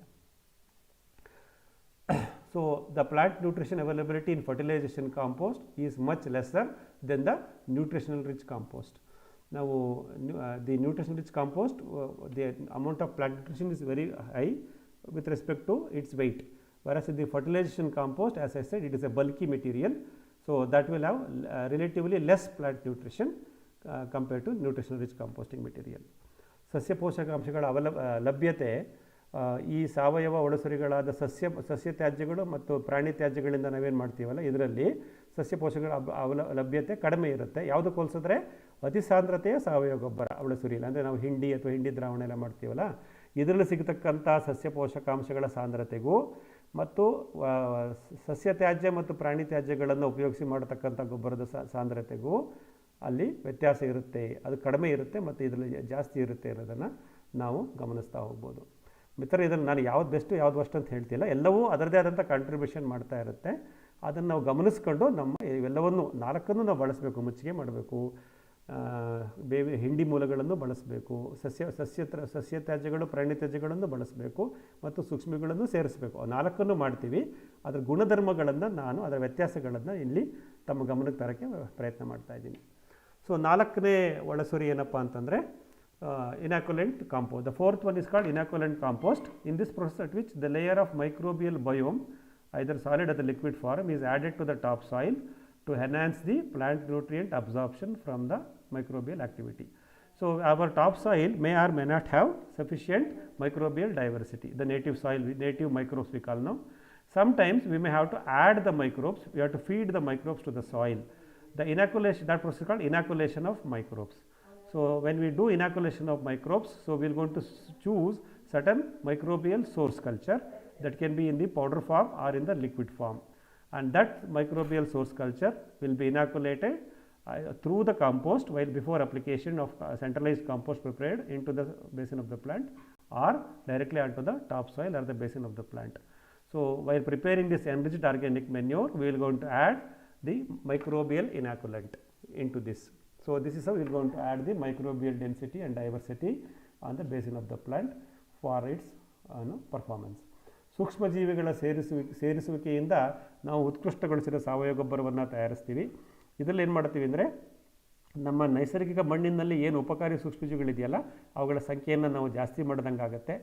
ಈ ರೀತಿಯ ವೈವಿಧ್ಯಮಯ ಸೂಕ್ಷ್ಮಜೀವಿಗಳು ನಾವು ಉತ್ಕೃಷ್ಟಗೊಳಿಸಿದ ಸಾವಯವ ಗೊಬ್ಬರದಲ್ಲಿ ಕೊಡೋದ್ರಿಂದ ಗೊಬ್ಬರದಲ್ಲಿರ್ತಕ್ಕಂಥ ಸಸ್ಯ ಪೋಷಕಾಂಶಗಳನ್ನು ಲಬ್ಧ ರೀತಿಗೆ ಪರಿವರ್ತಿಸಿ, ಅಂದರೆ ಅವೈಲಬಲ್ ಫಾರ್ಮ್ಯಾಟ್, ಬೇರಿನ ಸಸ್ಯಗಳ ಬೇರು ವಲಯಕ್ಕೆ ನೋಡಿ ಅಗತ್ಯತೆಗೆ ಅನುಗುಣವಾಗಿ ಪರಿಸ್ಥಿತವೆ. ವೆರಿ ಇಂಪಾರ್ಟೆಂಟ್ ನೋಡಿ. ಆರ್ಗ್ಯಾನಿಕ್ ಅದಕ್ಕೆ ಹೇಳ್ತಾರೆ, organic chemical is for our satisfaction, organic is for plants ಅಂತ. ಅಂದ್ರೇನು, ಸಸ್ಯ ಪೋಷಕಾಂಶಗಳು ನಾವು ಕೊಡ್ತಕ್ಕಂಥ ಸಾವಯವ ಗೊಬ್ಬರದಲ್ಲಿ ಇರುತ್ತೆ, ಅದನ್ನು ಲಬ್ಧ ರೀತಿಗೆ ಪರಿವರ್ತಿಸಿ ಸೂಕ್ಷ್ಮಜೀವಿಗಳು ಏನು ಮಾಡ್ತವೆ, ನಮ್ಮ ಬೆಳೆ ಸಸ್ಯಗಳಿಗೆ ಕೊಡ್ತವೆ. ಎಷ್ಟು ಕೊಡ್ತವೆ? ಅಗತ್ಯತೆಗೆ ಅನುಸಾರವಾಗಿ ಕೊಡ್ತವೆ. ಹಾಗಾಗಿ ಈ ಸೂಕ್ಷ್ಮಜೀವಿಗಳನ್ನು ಸೇರಿಸೋದು ಬಹಳ ಮುಖ್ಯವಾಗುತ್ತೆ. ನಮ್ಮ ಮಣ್ಣಿನಲ್ಲಿ ಇರತಕ್ಕಂಥ ಸ್ಥಳೀಯ ಸೂಕ್ಷ್ಮಜೀವಿಗಳ ಜೊತೆಯಲ್ಲಿ ಈ ಒಂದು ನಾವು ಹೊರಗಿನಿಂದ ಸೇರಿಸಿದ ಸೂಕ್ಷ್ಮಜೀವಿಗಳು ಕೆಲಸ ಮಾಡ್ತವೆ. ಹಾಗಾಗಿ ನಾವು ಉತ್ಕೃಷ್ಟಗೊಳಿಸಿದ ಸಾವಯವ ಗೊಬ್ಬರವನ್ನು ತಯಾರಿಸುವಾಗ ಅಥವಾ ಮಣ್ಣಿಗೆ ಅದನ್ನು ಸೇರಿಸುವಾಗ ಕೆಲವು ಹಂತದಲ್ಲಿ ಈ ಸೂಕ್ಷ್ಮಜೀವಿಗಳ ಸೇರ್ಪಡೆ, ಇನಾಕ್ಯುಲೆಂಟ್ ಆಫ್ ಬೆನಿಫಿಷರಿ ಮೈಕ್ರೋಬ್ಸ್, ಅದನ್ನು ನಾವು ಮಾಡಬೇಕಾಗತ್ತೆ ಅನ್ನೋದನ್ನು ನೀವಿಲ್ಲಿ ಗಮನಿಸ್ಬೋದು. So the beneficiary microbes will digest the humus which is provided in the form of organic manure and feed them to the roots of the plants in the ready to absorb status. This is symbiotic relationship between the root of the plants and this active microbes. So through which the plants will get the nutrition from the organic biomass or a humus or a soil organic carbon. Thus adding inoculant compost will intensify the microbial performance and help restore the health of the soil during and every crop cycle. So when we add this microbial inoculant through the enriched organic manure, it intensifies the microbial performance. So there are microbes available, they will be in the dormant status. When you add this organic manure, enriched organic manure with the inoculation of microbes, solid form or the liquid form, then that will intensify, the intensity of activity of these microbes will increase, and thereby the nutrition will be fed to the crops during and after the crop cycle. That's how you are going to maintain the nutritional value of your topsoil. ಆದ್ದರಿಂದ ಈ ಜೈವಿಕ ಗೊಬ್ಬರದ ರೂಪದಲ್ಲಿ ವಿವಿಧ ಉಪಕಾರಿ ಸೂಕ್ಷ್ಮಜೀವಿಗಳ ಸಂತತಿಯನ್ನು ನಾವು ಮಿಶ್ರಣ ಮಾಡುವುದರಿಂದ ಮೇಲ್ಮಣ್ಣಿನಲ್ಲಿ ಅವುಗಳ ಕಾರ್ಯಚಟುವಟಿಕೆ ನಿರಂತರವಾಗಿ ನಡೆಯುತ್ತೆ. ಯಾವ ಮಣ್ಣಿನಲ್ಲಿ ಸೂಕ್ಷ್ಮಜೀವಿಗಳು ಕಾರ್ಯಚಟುವಟಿಕೆ ನಡೀತಾ ಇರುತ್ತೋ ಆ ಮಣ್ಣು ಆರೋಗ್ಯಕರವಾಗಿರುತ್ತೆ ಅನ್ನೋದನ್ನು ನಾವು ಗಮನಿಸ್ತಾ ಹೋಗ್ಬೋದು. So it is not enough we just feed the natural organic manure. We should also ensure that the sufficient microbes are there and they are performing. So sometimes you have to inoculate the microbes. ನಾವು ಉತ್ಕೃಷ್ಟಗೊಳಿಸಿದ ಸಾವಯವ ಗೊಬ್ಬರವನ್ನು ನಮ್ಮ ಗಿಡದ ಬುಡಕ್ಕೆ ಸೇರಿಸ್ತೀವಲ್ಲ, ಆವಾಗ ಸೂಕ್ಷ್ಮಜೀವಿಗಳು ಇರೋ ಥರ ನೋಡ್ಕೋಬೇಕು, ಅಥವಾ ಇಲ್ಲದೇ ಇದ್ದರೆ ಅದನ್ನು ಸೇರಿಸಬೇಕು. ಇದರಿಂದ ಒಂದು ಆರೋಗ್ಯಕರ ಮಣ್ಣಿನ ನಿರ್ವಹಣೆಯನ್ನು ಮಾಡಲಿಕ್ಕೆ ಸಾಧ್ಯವಾಗುತ್ತೆ ಅನ್ನೋದನ್ನು ನಾವು ಈ ಒಂದು ಒಡಸುರಿಯಿಂದ ಗಮನಿಸ್ಬೋದು. So what is the summary? Thus the enrichment of organic manure, the application of enriched organic manure which includes mulching, adding concentrated source of plant nutrients such as oil seed cakes, using available plant and animal residues in our farm for enhancing fertility, mainly nitrogenous manure and mass production, finally inoculating the beneficiary microbes. So mulching, concentrating source of organic manure, and the plant residue, animal residue recycled back as a farming manure back into the soil, and inoculation of microbes as and when required. These are all the 4 stages of creating enriched soil, organic manure and fed to the topsoil. So, this will overall will improve the health of the soil and influence the plant growth. So ಇದರ ಸಾರಾಂಶ ಏನಪ್ಪ ಅಂದರೆ, ನಾವು ಉತ್ಕೃಷ್ಟ ಸಾವಯವ ಗೊಬ್ಬರವನ್ನು ಒಳಸುರಿ ಮೂಲಗಳಾಗಿ ನಾವೇನೇನು ಮಾಡ್ತೀವಿ, ಸಾವಯವ ದ್ರವ್ಯಗಳನ್ನು ಮುಚ್ಚಿಗೆ ಉಪಯೋಗಿಸ್ತೀವಿ. ಸಸ್ಯ ಮತ್ತು ಪ್ರಾಣಿ ಮೂಲದ ತ್ಯಾಜ್ಯಗಳನ್ನು ವಿಘಟಿಸಿ ಗೊಬ್ಬರವಾಗಿ ತಯಾರಿಸಿ ಮಾಡಿಕೊಡ್ತೀವಿ. ಅತಿ ಸಾಂದ್ರತೆಯ ಸಸ್ಯ ಪೋಷಕಾಂಶಗಳಂಥ ಹಿಂಡಿಯನ್ನು ಘನ ರೂಪದಲ್ಲೋ ದ್ರಾವಣ ರೂಪದಲ್ಲೋ ಕೊಡ್ತಾ ಬರ್ತೀವಿ. ಮತ್ತು ಜೈವಿಕ ಗೊಬ್ಬರವನ್ನು ಅಂದರೆ ಸೂಕ್ಷ್ಮಾಣು ಜೀವಿಗಳ ಗೊಬ್ಬರವನ್ನು, ಉಪಕಾರಿ ಸೂಕ್ಷ್ಮಜೀವಿಗಳನ್ನು ಆವಾಗ ನಾವು ನಮ್ಮ ಮೇಲ್ಮಣ್ಣಿಗೆ ಸೇರಿಸ್ತಾ ಬರ್ತೀವಿ. ಈ 4 ಒಳಸುರಿಗಳನ್ನು ಬಳಸೋದ್ರಿಂದ ನಮ್ಮ ಮಣ್ಣು ಆರೋಗ್ಯವಾಗಿರುತ್ತೆ, ನಮ್ಮ ಬೆಳೆ ಸಸ್ಯಗಳು ಸಹ ಆರೋಗ್ಯವಾಗಿ ಬೆಳೆದು ಉತ್ತಮ ಗುಣಮಟ್ಟದ ಮತ್ತು ಇಳುವರಿಯ ಫಸಲನ್ನು ನಾವು ಪಡಿಬೋದು ಅನ್ನೋದನ್ನು ನಾವಿಲ್ಲಿ ಗಮನಿಸ್ಬೋದು. ಈ 4 ವಿಧದ ಒಳಸುರಿಗಳನ್ನು ನಾವು ಗಮನಿಸ್ತಾ ಹೋದ್ವಿ ಮಿತ್ರರೇ. So let us understand our experience. As you know, so we have 2 farms. One is at MS Farm, Banavati, Dodballapura Taluku, Bengaluru Rural District. Other one is Nammane Tota, that is in Pale Hobbali, Aluru Taluku, Hassan District. We use these kind of organic inputs to enrich our topsoil or enhance our microbial performance in the topsoil from last respective years. So what we use? We use EM1 Hariali as a source of microbial inoculation manure or input or a rich compost. For EM1 Hariali is our microbial source, and we keep inoculating them by activating those microbes into our topsoil as and when required and whatever the quantity required. That I have already explained in detail. If required, one of the Wednesday I can discuss this in detail once again. Then we also provide rich composting input by using various oil seeds cake, and we don't use centralized, we use decentralized. That means it should be in the liquid format. So we create liquid organic manure, oil seed cake manure, and we apply it to the basin of the plant as a nutrition rich compost. That is the second input we will use, oil seed cake liquid and EM1 microbial culture. And we also use locally produced mulching and fertilization compost.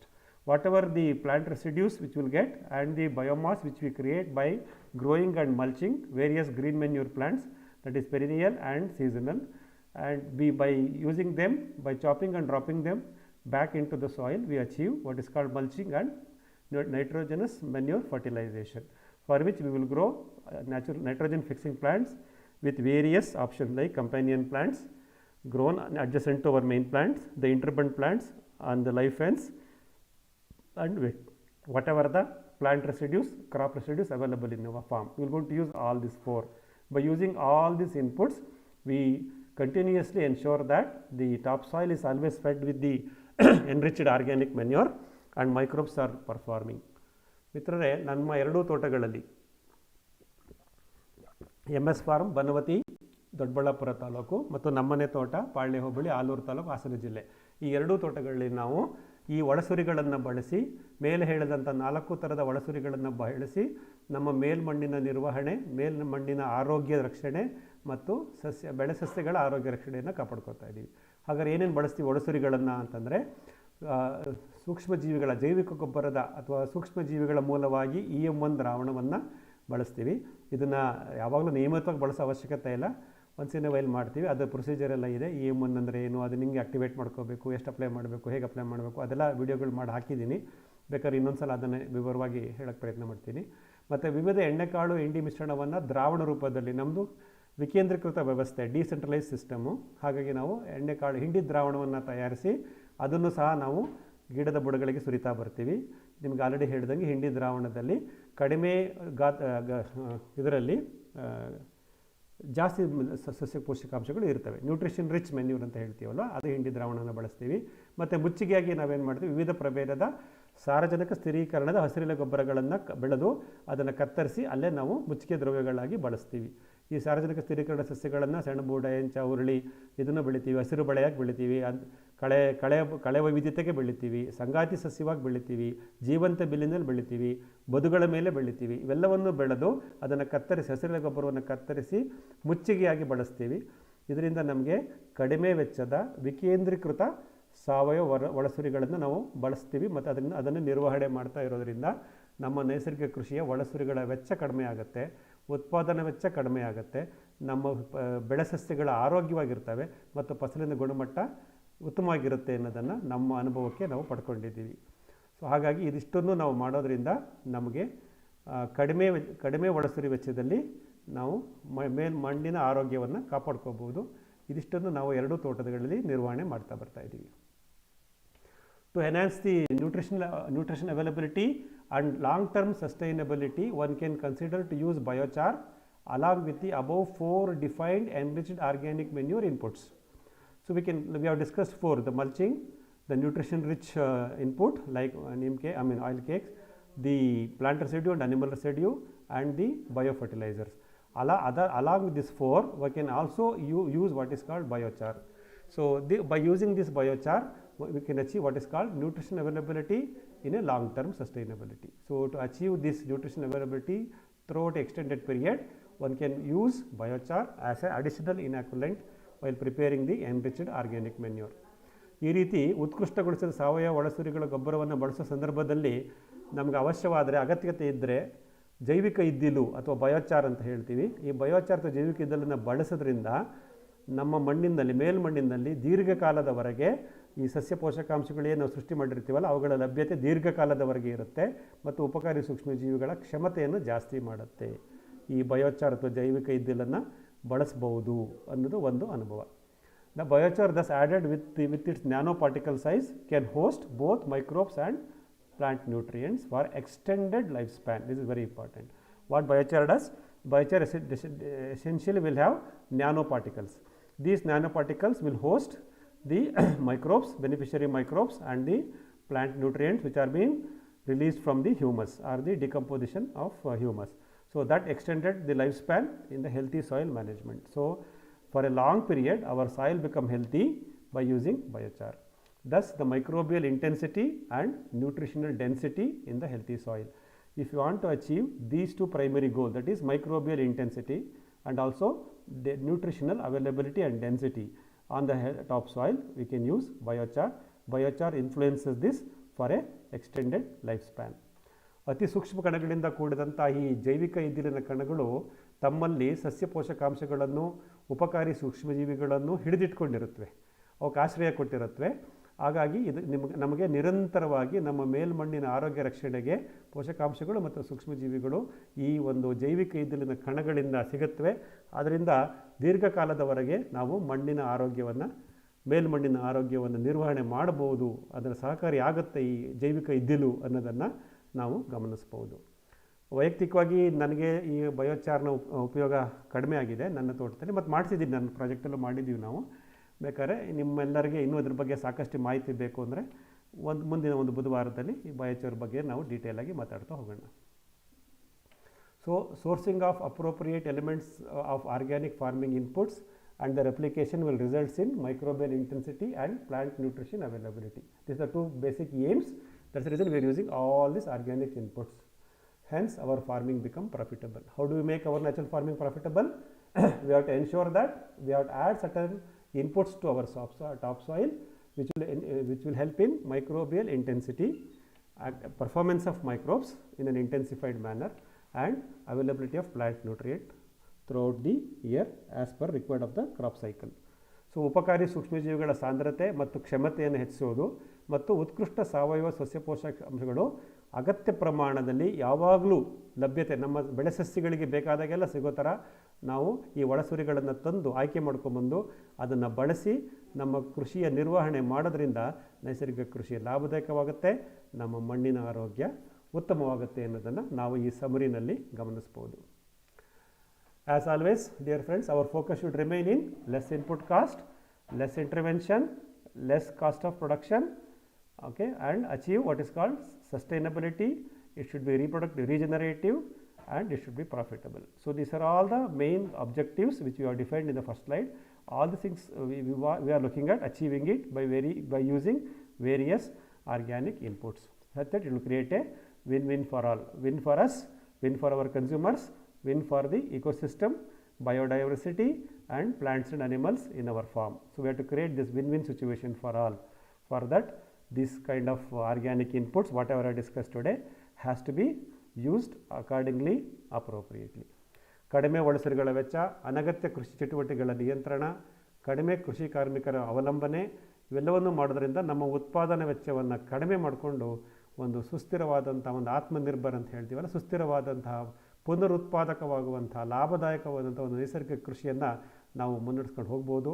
ಈ ಥರ ಮಾಡೋದ್ರಿಂದಲೇ ಎಲ್ಲದರ ಅಂದರೆ ನಮ್ಮ ಮತ್ತು ನಮ್ಮ ಗ್ರಾಹಕರ ಎಲ್ಲದರ ಅಂದರೆ ನಮ್ಮ ಪ್ರಕೃತಿಯ ನಿಸರ್ಗದ ನಿಸರ್ಗದಲ್ಲಿರತಕ್ಕಂಥ ಪ್ರಾಣಿ ಪಕ್ಷಿಗಳ ಎಲ್ಲದರ ಒಂದು ಹಿತವನ್ನು ನಾವು ಕಾಪಾಡ್ಬೋದು. ಆ ಒಂದು ಜವಾಬ್ದಾರಿ ನೈಸರ್ಗಿಕ ಕೃಷಿಕರಾದ ನಮ್ಮ ಮೇಲಿದೆ.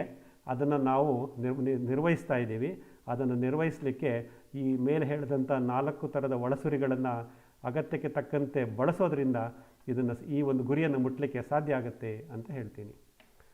So what next, friends? So please stay connected with us regularly. So every Wednesday this webinar will going to happen. So this is the 10th one now. So you can keep connecting us every Wednesday.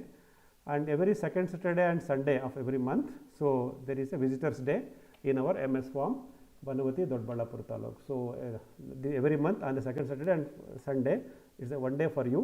I will be available on both the days. So you can visit our MS farm. If you have already visited, whoever is not visited, please plan your visit as per your convenient schedule on any second Saturday and Sunday of every calendar month. Then there will be regular video being uploaded in this following YouTube channel as well as Vivara Info Kannada and English YouTube channel. Many of you already get connected with me through this YouTube channel videos only. We continue to share the progress and our learnings on these YouTube channel platforms. So please get connected with me. You can always get connected with me on this number either through WhatsApp or direct calling. So what next? So our MS farm will going to host one more activity this coming Sunday, that is 31st August, the last day of this month. 31st August we will going to host one day program on this Wild Greens Wisdom Workshop. It's called by Muralidhar Gangumale. So he is our resource person.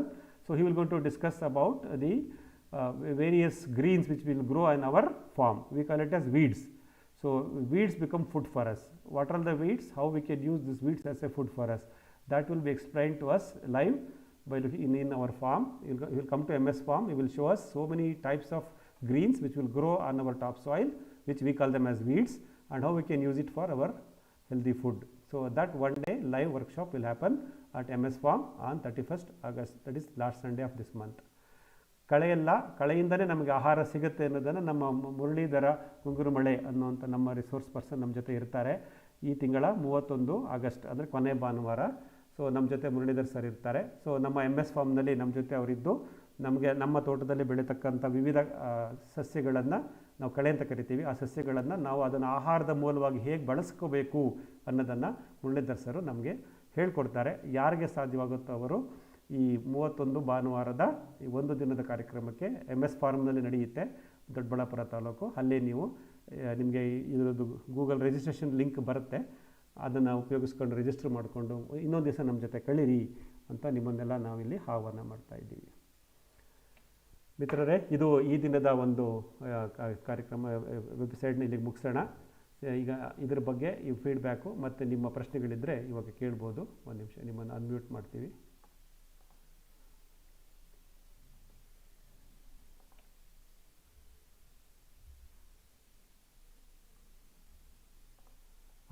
ಈಗ ನಿಮ್ಮದೆಲ್ಲ unmute ಆಗಿದೆ. So ಯಾರು ಪ್ರಶ್ನೆ ಕೇಳ್ತಾರೋ ಅವ್ರು ಮಾತ್ರ unmute ಮಾಡ್ಕೊಳ್ಳಿ. ನಿಮ್ಮ ಪ್ರಶ್ನೆ ಕೇಳಿದ್ಮೇಲೆ ಮತ್ತೆ ಮ್ಯೂಟ್ ಆಗಿ, ಯಾಕೆಂದರೆ ಕಳೆದ ವಾರ ತುಂಬ ಎಕೋ ಬರ್ತಾಯಿತ್ತು. ಆ ಥರ ಮಾಡೋದು ಬೇಡ, ಯಾರಿಗೂ ಇನ್ಕನ್ವೀನಿಯನ್ಸ್ ಆಗೋದು ಬೇಡ. ಇವತ್ತಿನ ಒಂದು ವೆಬಿನಾರ್ನ ತೆಗೆದುಕೊಂಡಿರೋ ವಿಷಯ, ಅದರ ಬಗ್ಗೆ ನಿಮ್ಮ ಸಲಹೆ ಮತ್ತು ನಿಮ್ಮ ಅನುಮಾನಗಳಿದ್ದರೆ ಕೇಳಿ. Friends, I unmuted all of you now. Please unmute yourself while asking question and also go on mute again once you complete your question being asked, so that it will not disturb the others. So please share your feedback and ask any questions about today's subject or any other subject topics of natural farming. Sir, namaste. Yes sir. Sir, Sadashiv ಶಿವಮೊಗ್ಗದಿಂದ. Sir, ಈಗ ತೋಟದಲ್ಲಿ ಏಕಬೆಳೆ ಮಾಡ್ಕೊಂಡಿರ್ತೀವಲ್ಲ, ಅಲ್ಲಿ ಇದನ್ನ ಇಂಡಿ ದ್ರಾವಣವನ್ನ ತಿಂಗಳಿಗೆ ಅಥವಾ 2 ತಿಂಗಳಿಗೆ 3 ತಿಂಗಳಿಗೆ ಯಾವ ಸಮಯದಲ್ಲಿ ಹಾಕ್ಬೇಕಾಗತ್ತೆ ಸರ್? ಏಕ ಬೆಳೆ ಅಂದರೆ ಬಹುವಾರ್ಷಿಕ ಬೆಳೆನಾ ಅಥವಾ ಅಲ್ಪಾವಧಿ ಬೆಳೆನಾ? ಬಹುವಾರ್ಷಿಕ ಬೆಳೆ ಸರ್. ಬಹುವಾರ್ಷಿಕ ಬೆಳೆನಲ್ಲಿ ನಾವು ಯಾವಾಗ ಬೇಕಾದರೂ ಹಾಕ್ಬೋದು. ಅಂದರೆ ಇದು ನಾನು ಆಲ್ರೆಡಿ ಹೇಳಿದಂಗೆ ಹಿಂಡಿ ದ್ರಾವಣ ಹಾ ಮಣ್ಣಿಗೆ ಸಸ್ಯ ಪೋಷಕಾಂಶಗಳನ್ನು ಮತ್ತು ಮಣ್ಣಿನಲ್ಲಿರುವ ಸೂಕ್ಷ್ಮಜೀವಿಗಳಿಗೆ ಆಹಾರವನ್ನು ಕೊಡುತ್ತೆ. ಹಾ ಹಾಗಾಗಿ ನೀವು ಎಷ್ಟು ಬೇಗ ಎಷ್ಟು ಫ್ರೀಕ್ವೆಂಟಾಗಿ ಕೊಡ್ತೀರೋ ಅಷ್ಟು ಒಳ್ಳೆಯದು. 15 ದಿವಸಕ್ಕೊಂದ್ಸತಿ ಕೊಡೋ ಥರ ಪ್ಲ್ಯಾನ್ ಮಾಡ್ಕೊಳ್ಳಿ. ಅಂದರೆ ನಿಮ್ಮ ಹಾ ಕೃಷಿ ಭೂಮಿ ಕಡಿಮೆ ಇದ್ದು ಹಾ ನಿಮ್ಮ ಸಮಯ ಮತ್ತು ನಿಮ್ಮ ಕಾರ್ಮಿಕರ ಸಮಯ ನಿಮಗೆ ಸಿಕ್ಕಂಗಿದ್ರೆ ಹಾ ಸರ್. ಈ ಚಳಿಗಾಲ ಬಂದಮೇಲೆ ಅಂದರೆ ಈ ಬಾರಿ ಮಳೆಗಾಲ ಮುಗಿದ ಮೇಲೆ, ಶಿವಮೊಗ್ಗದ ಸ್ವಲ್ಪ ಮಳೆ ಅಲ್ವಾ ಇವಾಗ, ಹೌದು ಸರ್, ಹೌದು, ತುಂಬಾ ಮಳೆ ಇದೆ. ಸೆಪ್ಟೆಂಬರ್ 15 ಕಳೀಲಿ, ಹಾ ಸ್ವಲ್ಪ ಮುಂಗಾರು ಮಳೆ ವಾಪಸ್ ಹೋದ್ಮೇಲೆ ಹಾ ನೀವು ಸರ್. 15 ದಿವಸಕ್ಕೆ ಒಂದ್ಸತಿ ಕೊಡೋ ಥರ ಪ್ಲ್ಯಾನ್ ಮಾಡ್ಕೊಳ್ಳಿ. ನೀವು ಹಾ ಹಾ ಬೇಕಾದ್ರೆ ಕ್ವಾಂಟಿಟಿ ಕಮ್ಮಿ ಕೊಡಿ, 1 ಲೀಟ್ರೇ ಕೊಡಿ ಪರವಾಗಿಲ್ಲ, ಹಾ ಆದರೆ ಫ್ರೀಕ್ವೆನ್ಸಿ ಜಾಸ್ತಿ ಮಾಡಿ. ಯಾಕೆ ನಾನು ಹೇಳ್ದಂಗೆ ಇದು ಸೂಕ್ಷ್ಮಜೀವಿಗಳಿಗೆ ಆಹಾರ ಅಲ್ವಾ. ಹಾ ಸರ್. ಅದು ಎಷ್ಟು ಬೇಗ ಆಹಾರ ಕೊಡ್ತೀವೋ ಅಷ್ಟು ಅವುಗಳ ಸಂಖ್ಯೆಗಳು ಜಾಸ್ತಿ ಆಗ್ತಾ ಹೋಗುತ್ತೆ. 3 ನಿಮಿಷಕ್ಕೆ ಒಂದ್ಸತಿ ಸೂಕ್ಷ್ಮಜೀವಿಗಳು ಮಲ್ಟಿಪ್ಲೈ ಆಗಿ ಸಾಯ್ತಾವಲ್ವಾ. ಹಾ ಸರ್. ಹಾಗಾಗಿ ನೀವು ಎಷ್ಟು ಫ್ರೀಕ್ವೆಂಟಾಗಿ ಕೊಡ್ತೀರೋ ಅಷ್ಟು ಒಳ್ಳೆಯದು. ಕೊಳೆ ಹಾಕಿ ಕೊಡ್ಬೇಕಾ? ನೆನೆಸೋದು, ನೀರಿನಲ್ಲಿ ನೆನೆಸೋದಷ್ಟೇ, ಒಂದು 5 ರಿಂದ 6 ಗಂಟೆ ನೆನೆಸಿದ್ರೆ ಸಾಕು. ಹಾ ಹಾ ಅವತ್ತೇ ನೆನೆಸಿ ಅವತ್ತೇ ಕೊಡ್ಬೋದು. ಬೆಳಗ್ಗೆ ನೆನೆಸಿ ಸಂಜೆ ಕೊಡ್ಬೋದು, ಸಂಜೆ ನೆನೆಸಿ ಮಾರದಿನ ಬೆಳಗ್ಗೆ ಸುರಿಬೋದು. ಆ ಹಿಂಡಿ ದ್ರಾವಣದ ಬಳಕೆ ಬಗ್ಗೆ ವಿಡಿಯೋಗಳಿದೆ, ನೀವು ನನಗೆ ವಾಟ್ಸಪ್ಪಲ್ಲಿ ಒಂದು ಮೆಸೇಜ್ ಕಳಿಸಿ, ಆ ವಿಡಿಯೋಗಳನ್ನ ನಿಮ್ಗೆ ಶೇರ್ ಮಾಡ್ತೀನಿ. ಆಯ್ತು ಸರ್, ಆಯ್ತು. ನಮಸ್ತೆ, ಥ್ಯಾಂಕ್ ಯು. ಒಳ್ಳೆ Sadashiva sir, question is when we do this oil seed cake liquid application, what is the frequency and is there any for a monocropping kind of a thing, so is there any guidelines? The answer is simple, the more frequent is better. So you give less quantity only, no problem, but keep on feeding the basin of the plant with this oil seed cake liquid, because as already we know, it works as a food for microbes and it also carries plant nutrients. So more frequent is better. ಹೇಳಿ. Next ಪ್ರಶ್ನೆ ಕೇಳಿ ಅಥವಾ feedback ಕೊಡಿ. ಮಂಜುನಾಥ್, ನಮಸ್ಕಾರ. ನಾನು ಗಿರೀಶ್ ಅಂತ ಹೇಳಿ. ನಮಸ್ಕಾರ ಗಿರೀಶ್. ನನಗೆ ನೀವು ಇಷ್ಟೊತ್ತಾಗಿ ಹೇಳಿದ್ದು ಅರ್ಥ ಆಯ್ತು, ಬಟ್ ನೀವು ಹೇಳಿದ್ದು ಡ್ರೈ ಲ್ಯಾಂಡ್ ಹೇಳಿದ್ದು ತುಂಬಾ ಸೂಕ್ಷ್ಮವಾಗಿದೆ, ಕರೆಕ್ಟ್ ಆಗಿದೆ. ವೆಟ್ ಲ್ಯಾಂಡ್ ಕೂಡ ಇದನ್ನ ಅನುಗುಣಿಸಬಹುದಾ ನಾವು? Can I practice the same thing for the wet land? What are the crops we intend to grow in wet land, Girish? ಅದಕ್ಕೆ ಅಡಿಕೆ ಮತ್ತು ಕಾಫಿ, ಮೆಣಸು. That is not wetland, that is horticulture crops. Wetland means horticulture crop. But land ನಂದು ಏನಾಗಿದೆ ಅಂದ್ರೆ ಸ್ವಲ್ಪ dampness ಇರುತ್ತೆ, ಸ್ವಲ್ಪ ಹಸಿ ಇರುತ್ತೆ ಜಾಸ್ತಿ. ಯಾವಾಗ ಇದಕ್ಕೂ ಅಳವಡಿಸ್ಬೋದಾ? ಈಗ ಹಸಿ ಗೊಬ್ಬರ ಹಾಕೋದ್ರಿಂದ ಏನಾಗುತ್ತೆ, ನನಗೆ ಸ್ವಲ್ಪ ಇನ್ನು ಶೀತ ಜಾಸ್ತಿ ಆಗುತ್ತೆ ಅಂತ ನನ್ನ ಅನಿಸಿಕೆ. Which place, sir, your land is located where? Nanjangud. Okay, it's not such a wet zone. Any case, maybe this monsoon period you will have wetness, but after post September, October, I think it will go back to the dry. Anyhow, so what we can do, you take this whatever 1, 2, 3, 4 organic inputs which you have discussed today, is available on your own farm, or you can buy it locally at an inexpensive price, and you go for centralized composting in these months, that is August, September, October. Go for a centralized composting. Once the composting is done, that composted manure you can directly apply to the basin of the plants. So what we do is we just add these layers of organic inputs on a decentralized method directly to the basin of plant. We don't go into centralized system. But if you have the wetness for a long period, so during the wetness period you can prepare the organic manure on a centralized system.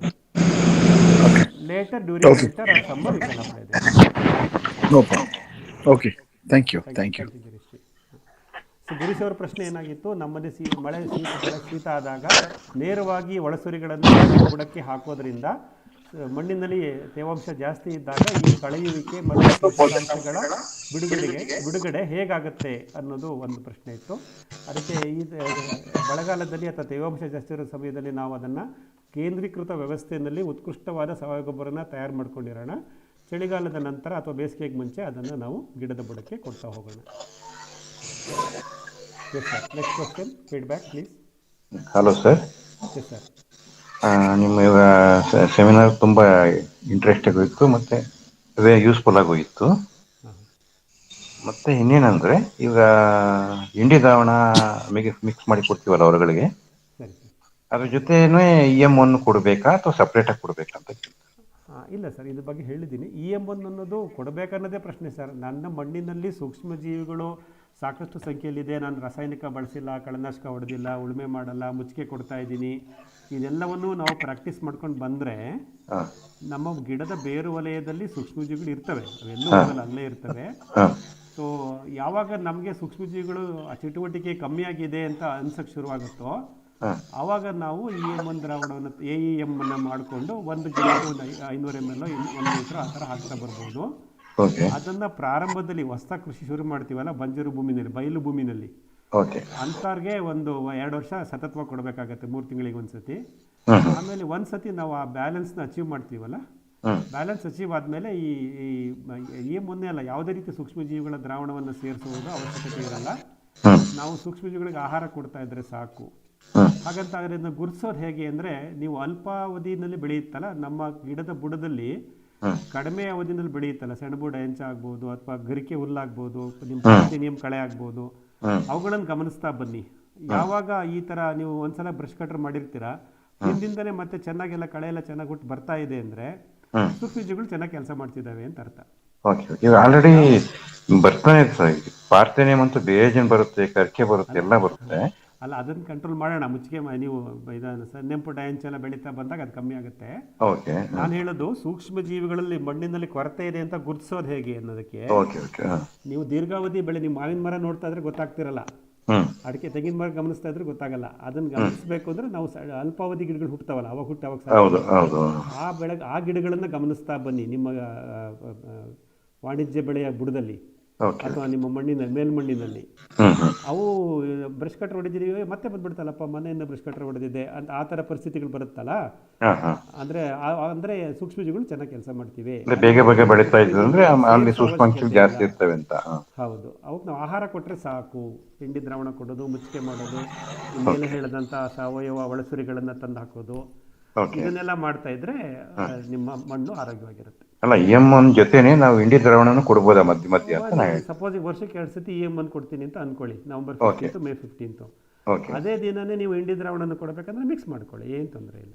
Okay okay ಅದೇನು ಸಮಸ್ಯೆ ಆಗಲ್ಲ. ನೀವು ಕೊಡೋಕ್ಕೆ ಮುಂಚೆ ಮೊದಲು ಇಂಡಿ ದ್ರಾವಣ ತಯಾರು ಮಾಡ್ಕೊಳ್ಳಿ. ಅದೇ ಡ್ರಮ್ಗೆ AEM 1:20 ಡೈಲ್ಯೂಟ್ ಮಾಡಿಕೊಂಡು ಓಕೆ ಅದನ್ನು ಅದಕ್ಕೆ ಸುರಿದ್ಬಿಟ್ಟು ಹಿಂಡಿ ದ್ರಾವಣ ಡ್ರಮ್ಗೆ ಎಲ್ಲ ಗಿಡಕ್ಕೂ ಹಾಕ್ತಾ ಬನ್ನಿ. ಬಟ್ ನನ್ನ ಅನುಭವ ಏನಂದರೆ, ನಾನು ಬರೀ 250 ml ಮಾತ್ರ ಕೊಡ್ತೀನಿ ಈ ಗಿಡಕ್ಕೆ. ಓಕೆ ಸಪ್ರೇಟ್ ಕೊಡಿದ್ರೆ ನನಗೆ ಕಂಟ್ರೋಲ್ ಇರುತ್ತೆ. ಅಂದರೆ ಕಡಿಮೆ AEM ಯೂಸ್ ಮಾಡಿಕೊಂಡು ನಾನು ಜಾಸ್ತಿ ಗಿಡಗಳಿಗೆ ರೀಚ್ ಔಟ್ ಆಗ್ತೀನಿ. ಹಾ ಹಿಂಡಿದ್ರ ಜೊತೆ ಮಿಕ್ಸ್ ಮಾಡಿದಾಗ ಎಷ್ಟು ಅನುಪಾತದಲ್ಲಿ ಸೇರಿಕೊಂಡಿದೆ ನನ್ನ ಗಿಡಕ್ಕೆ ಅಂತ ನನಗೆ ಗೊತ್ತಾಗಲ್ಲ. ಹಾ ಹಾಗಾಗಿ ಇದನ್ನು ಸಪ್ರೇಟಾಗಿ ಕೊಡೋದೇ ಒಳ್ಳೆಯದು. ಹೌದು ಸರ್. ನಿಮ್ಮ ಅನುಕೂಲತೆ ನೋಡ್ಕೊಂಡು ಮಾಡಿ ಸರ್, ಏನು ತೊಂದರೆ. ಹೌದು ಸರ್. ಓಕೆ ಒಟ್ಟಲ್ಲಿ ಅದು ಗಿಡದ ಬುಡಕ್ಕೆ ಸೇರಬೇಕಷ್ಟೇ. ಓಕೆ ಓಕೆ ಹಾಂ, ಒಳ್ಳೆಯದು ಸರ್. ಓಕೆ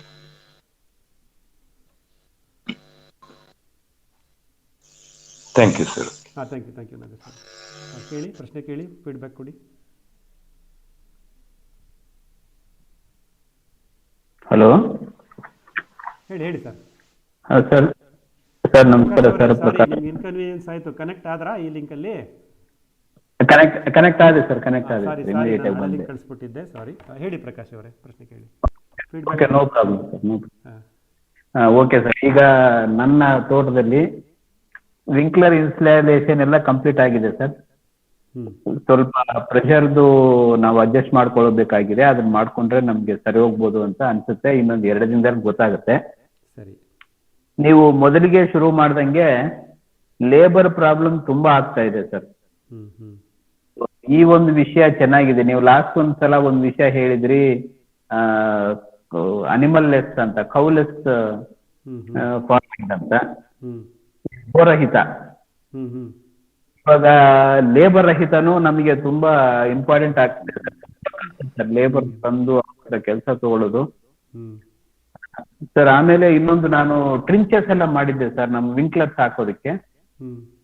ಲೇಬರ್ ಪ್ರಾಬ್ಲಮ್ ಆಗೋಯ್ತು, ಟೈಮ್ಲಿ ಲೇಬರ್ಸ್ ಬರ್ಲಿಲ್ಲ. ಹೆವಿ ರೈನ್ ಬಂತು ಸರ್ ಲಾಸ್ಟ್ ವೀಕ್ ಅಲ್ಲಿ, ನಿಮ್ಗೆ ಗೊತ್ತಿರ್ಬೋದು, ಆಗಸ್ಟ್ ಫಸ್ಟ್ ವೀಕ್ ಅಲ್ಲಿ ಎಲ್ಲ ಎರೋಷನ್ ಆಗಿ ಹಳ್ಳಕ್ಕೆ ಹೋಗ್ಬಿಟ್ಟಿದೆ ಸರ್. ಈಗ ಅದನ್ನ ರೀಸ್ಟೋರ್ ಮಾಡ್ಕೊಳ್ಳೋದು ಹೆಂಗೆ ಅಂತ ನನಗೆ ಗೊತ್ತಿಲ್ಲ. ಅದನ್ನ ಮತ್ತೆ ಹಾಕೊಂಡ್ರೆ ಈಗ ಮುಂದಿನ ವಾರದಲ್ಲಿ 4 ದಿನ ಮಳೆ ಇದೆ ಅಂತ ಹೇಳ್ತಿದ್ದಾರೆ, ಮತ್ತೆ ವಾಪಸ್ ಹೋಗ್ಬಿಡುತ್ತೆ ಅಂತ ನಾನೇನು ಮಾಡ್ತಾ ಇಲ್ಲ, ಹಂಗೆ ಬಿಟ್ಟಿದ್ದೀನಿ ಸದ್ಯಕ್ಕೆ.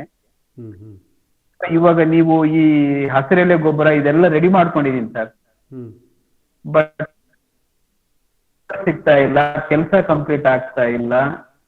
ಹಂಗಾಗಿ ನಾನು ಬೀಜ ಎಲ್ಲ ಇಲ್ಲೇ ಇಟ್ಕೊಂಡು ಕಾಯ್ತಾ ಇದ್ದೀನಿ. ಸೊ ಇದೊಂದು ಒಳ್ಳೆ ಇನ್ಫಾರ್ಮೇಶನ್ ನನಗೆ. ಲೇಬರ್ಲೆಸ್ ಇದು ಲೇಬರ್ಲೆಸ್ ಅಂದ್ರೆ ಮತ್ತೆ ನಾವು ಮಿಷನರಿಸಿಗೆ ಇರಬೇಕು, ಅದು ನಮ್ಗೆ ಆಗಲ್ವಲ್ಲ ಸರ್. ನಾವು ವೀಕೆಂಡ್ ಫಾರ್ಮರ್ ನಾವು. ಈಗ ಅದನ್ನ ಬಿಟ್ಟು ಇನ್ನು ಬೇರೆ ಎಲ್ಲ ವಿಷಯಗಳು ತುಂಬಾ ಚೆನ್ನಾಗಿ ಗ್ಯಾದರ್ ಮಾಡಿದೀವಿ ಸರ್. ಎಇಎಂ ದ್ರಾವಣದ ಬಗ್ಗೆ, ಆಮೇಲೆ ಈ ಟಿಂಬರ್ ಪೌಡರ್ ಬಗ್ಗೆ, ಆಮೇಲೆ ಈ ಹಿಂಡಿ ದ್ರಾವಣದ ಬಗ್ಗೆ ಇದಾಗಲೇ ಒಂದ್ಸಲ ಹೇಳಿದ್ರಿ ಅನ್ಸುತ್ತೆ ನನ್ಗೆ. ಮತ್ತೆ ಇದನ್ನ ರಿಫ್ರೆಶ್ ಆಗ್ತಾ ಇದೆ ನನ್ಗೆ. ಆಮೇಲೆ ಬಯೋಚಾರು ಗಿಡ ಹಾಕುವಾಗಲೇ ಒಂದು ಗಿಡಕ್ಕೆ 2 ಹಾಕ್ಬಿಡೋಣ ಅಂತ ನಂದು ಪ್ಲಾನ್ ಇತ್ತು. ಆದ್ರೆ ನನಗೆ ಗಿಡದ ಲೇಬರ್ಗೆ ಹೇಳಿ ಹೋಗಿರ್ತೀನಿ, ಅವ್ರು ಮಾಡಲ್ಲ. ಹಂಗಾಗಿ ಇನ್ ಫ್ಯೂಚರ್ ಅಲ್ಲಿ ಆ ಬಯೋಚಾರ್ನ ನಾನೇ ಅರೇಂಜ್ ಮಾಡ್ಕೊಂಡು ಮಾಡ್ತೀನಿ. ನನಗೆ ಹತ್ತಿರದಲ್ಲೂ ಒಂದು ಟಿಂಬರ್ ಫ್ಯಾಕ್ಟ್ರಿ ಇದೆ ಸರ್. ಮೋಸ್ಟ್ಲಿ ನಾನು ಅಲ್ಲಿಂದ ಟಿಂಬರ್ ಪೌಡರ್ ಎಲ್ಲ ತಂದು ಇನ್ ಫ್ಯೂಚರ್ ಅಲ್ಲಿ ಅದನ್ನ ಮಾಡ್ಕೊಳ್ಳೋಕೆ ಪ್ರಯತ್ನ ಮಾಡ್ತೀನಿ sir. Anyhow you getting very good enrichable information sir. So ನಿಮ್ಮ ಈ ಹಾರ್ಡ್ ಥ್ಯಾಂಕ್ಸ್ ಹೇಳ್ಬೋದು ಸರ್, ಅಷ್ಟೇ. ನಮ್ಗೇನು ಮಾಡಕ್ ಆಗಲ್ಲ. ಬಟ್ ಒಂದ್ಸಲ ಇನ್ನೊಂದ್ಸಲ ಬರ್ತೀನಿ sir. So anyhow thanks for the information and enriching our knowledge sir. Thank you sir. Bye sir. Thank you. Yes sir, ಕೇಳಿ, ಫೀಡ್ಬ್ಯಾಕ್ ಕೊಡಿ, ಪ್ರಶ್ನೆ ಕೇಳಿ.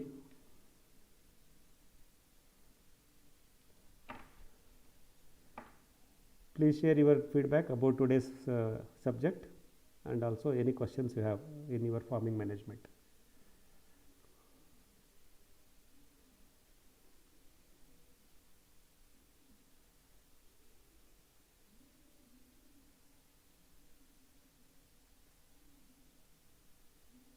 Hello. Hello, sir. Yes, sir. Sir, actually, one doubt I have is, Yeah, this is Uday Kumar from Hyderabad. I'm Uday from Hyderabad, sir. Please tell me.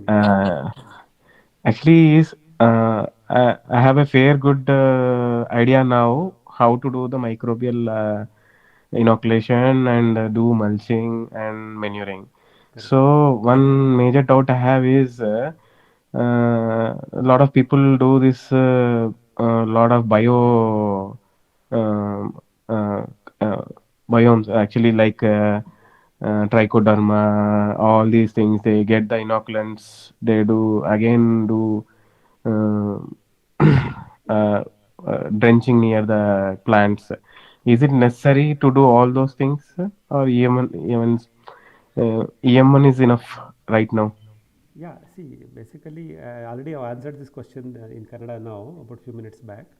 Yeah. It is not necessary to feed the microbes every now and then. We have to you don't have to feed the microbes to the soil, rather than feed the food to the microbes. Okay, they will automatically come.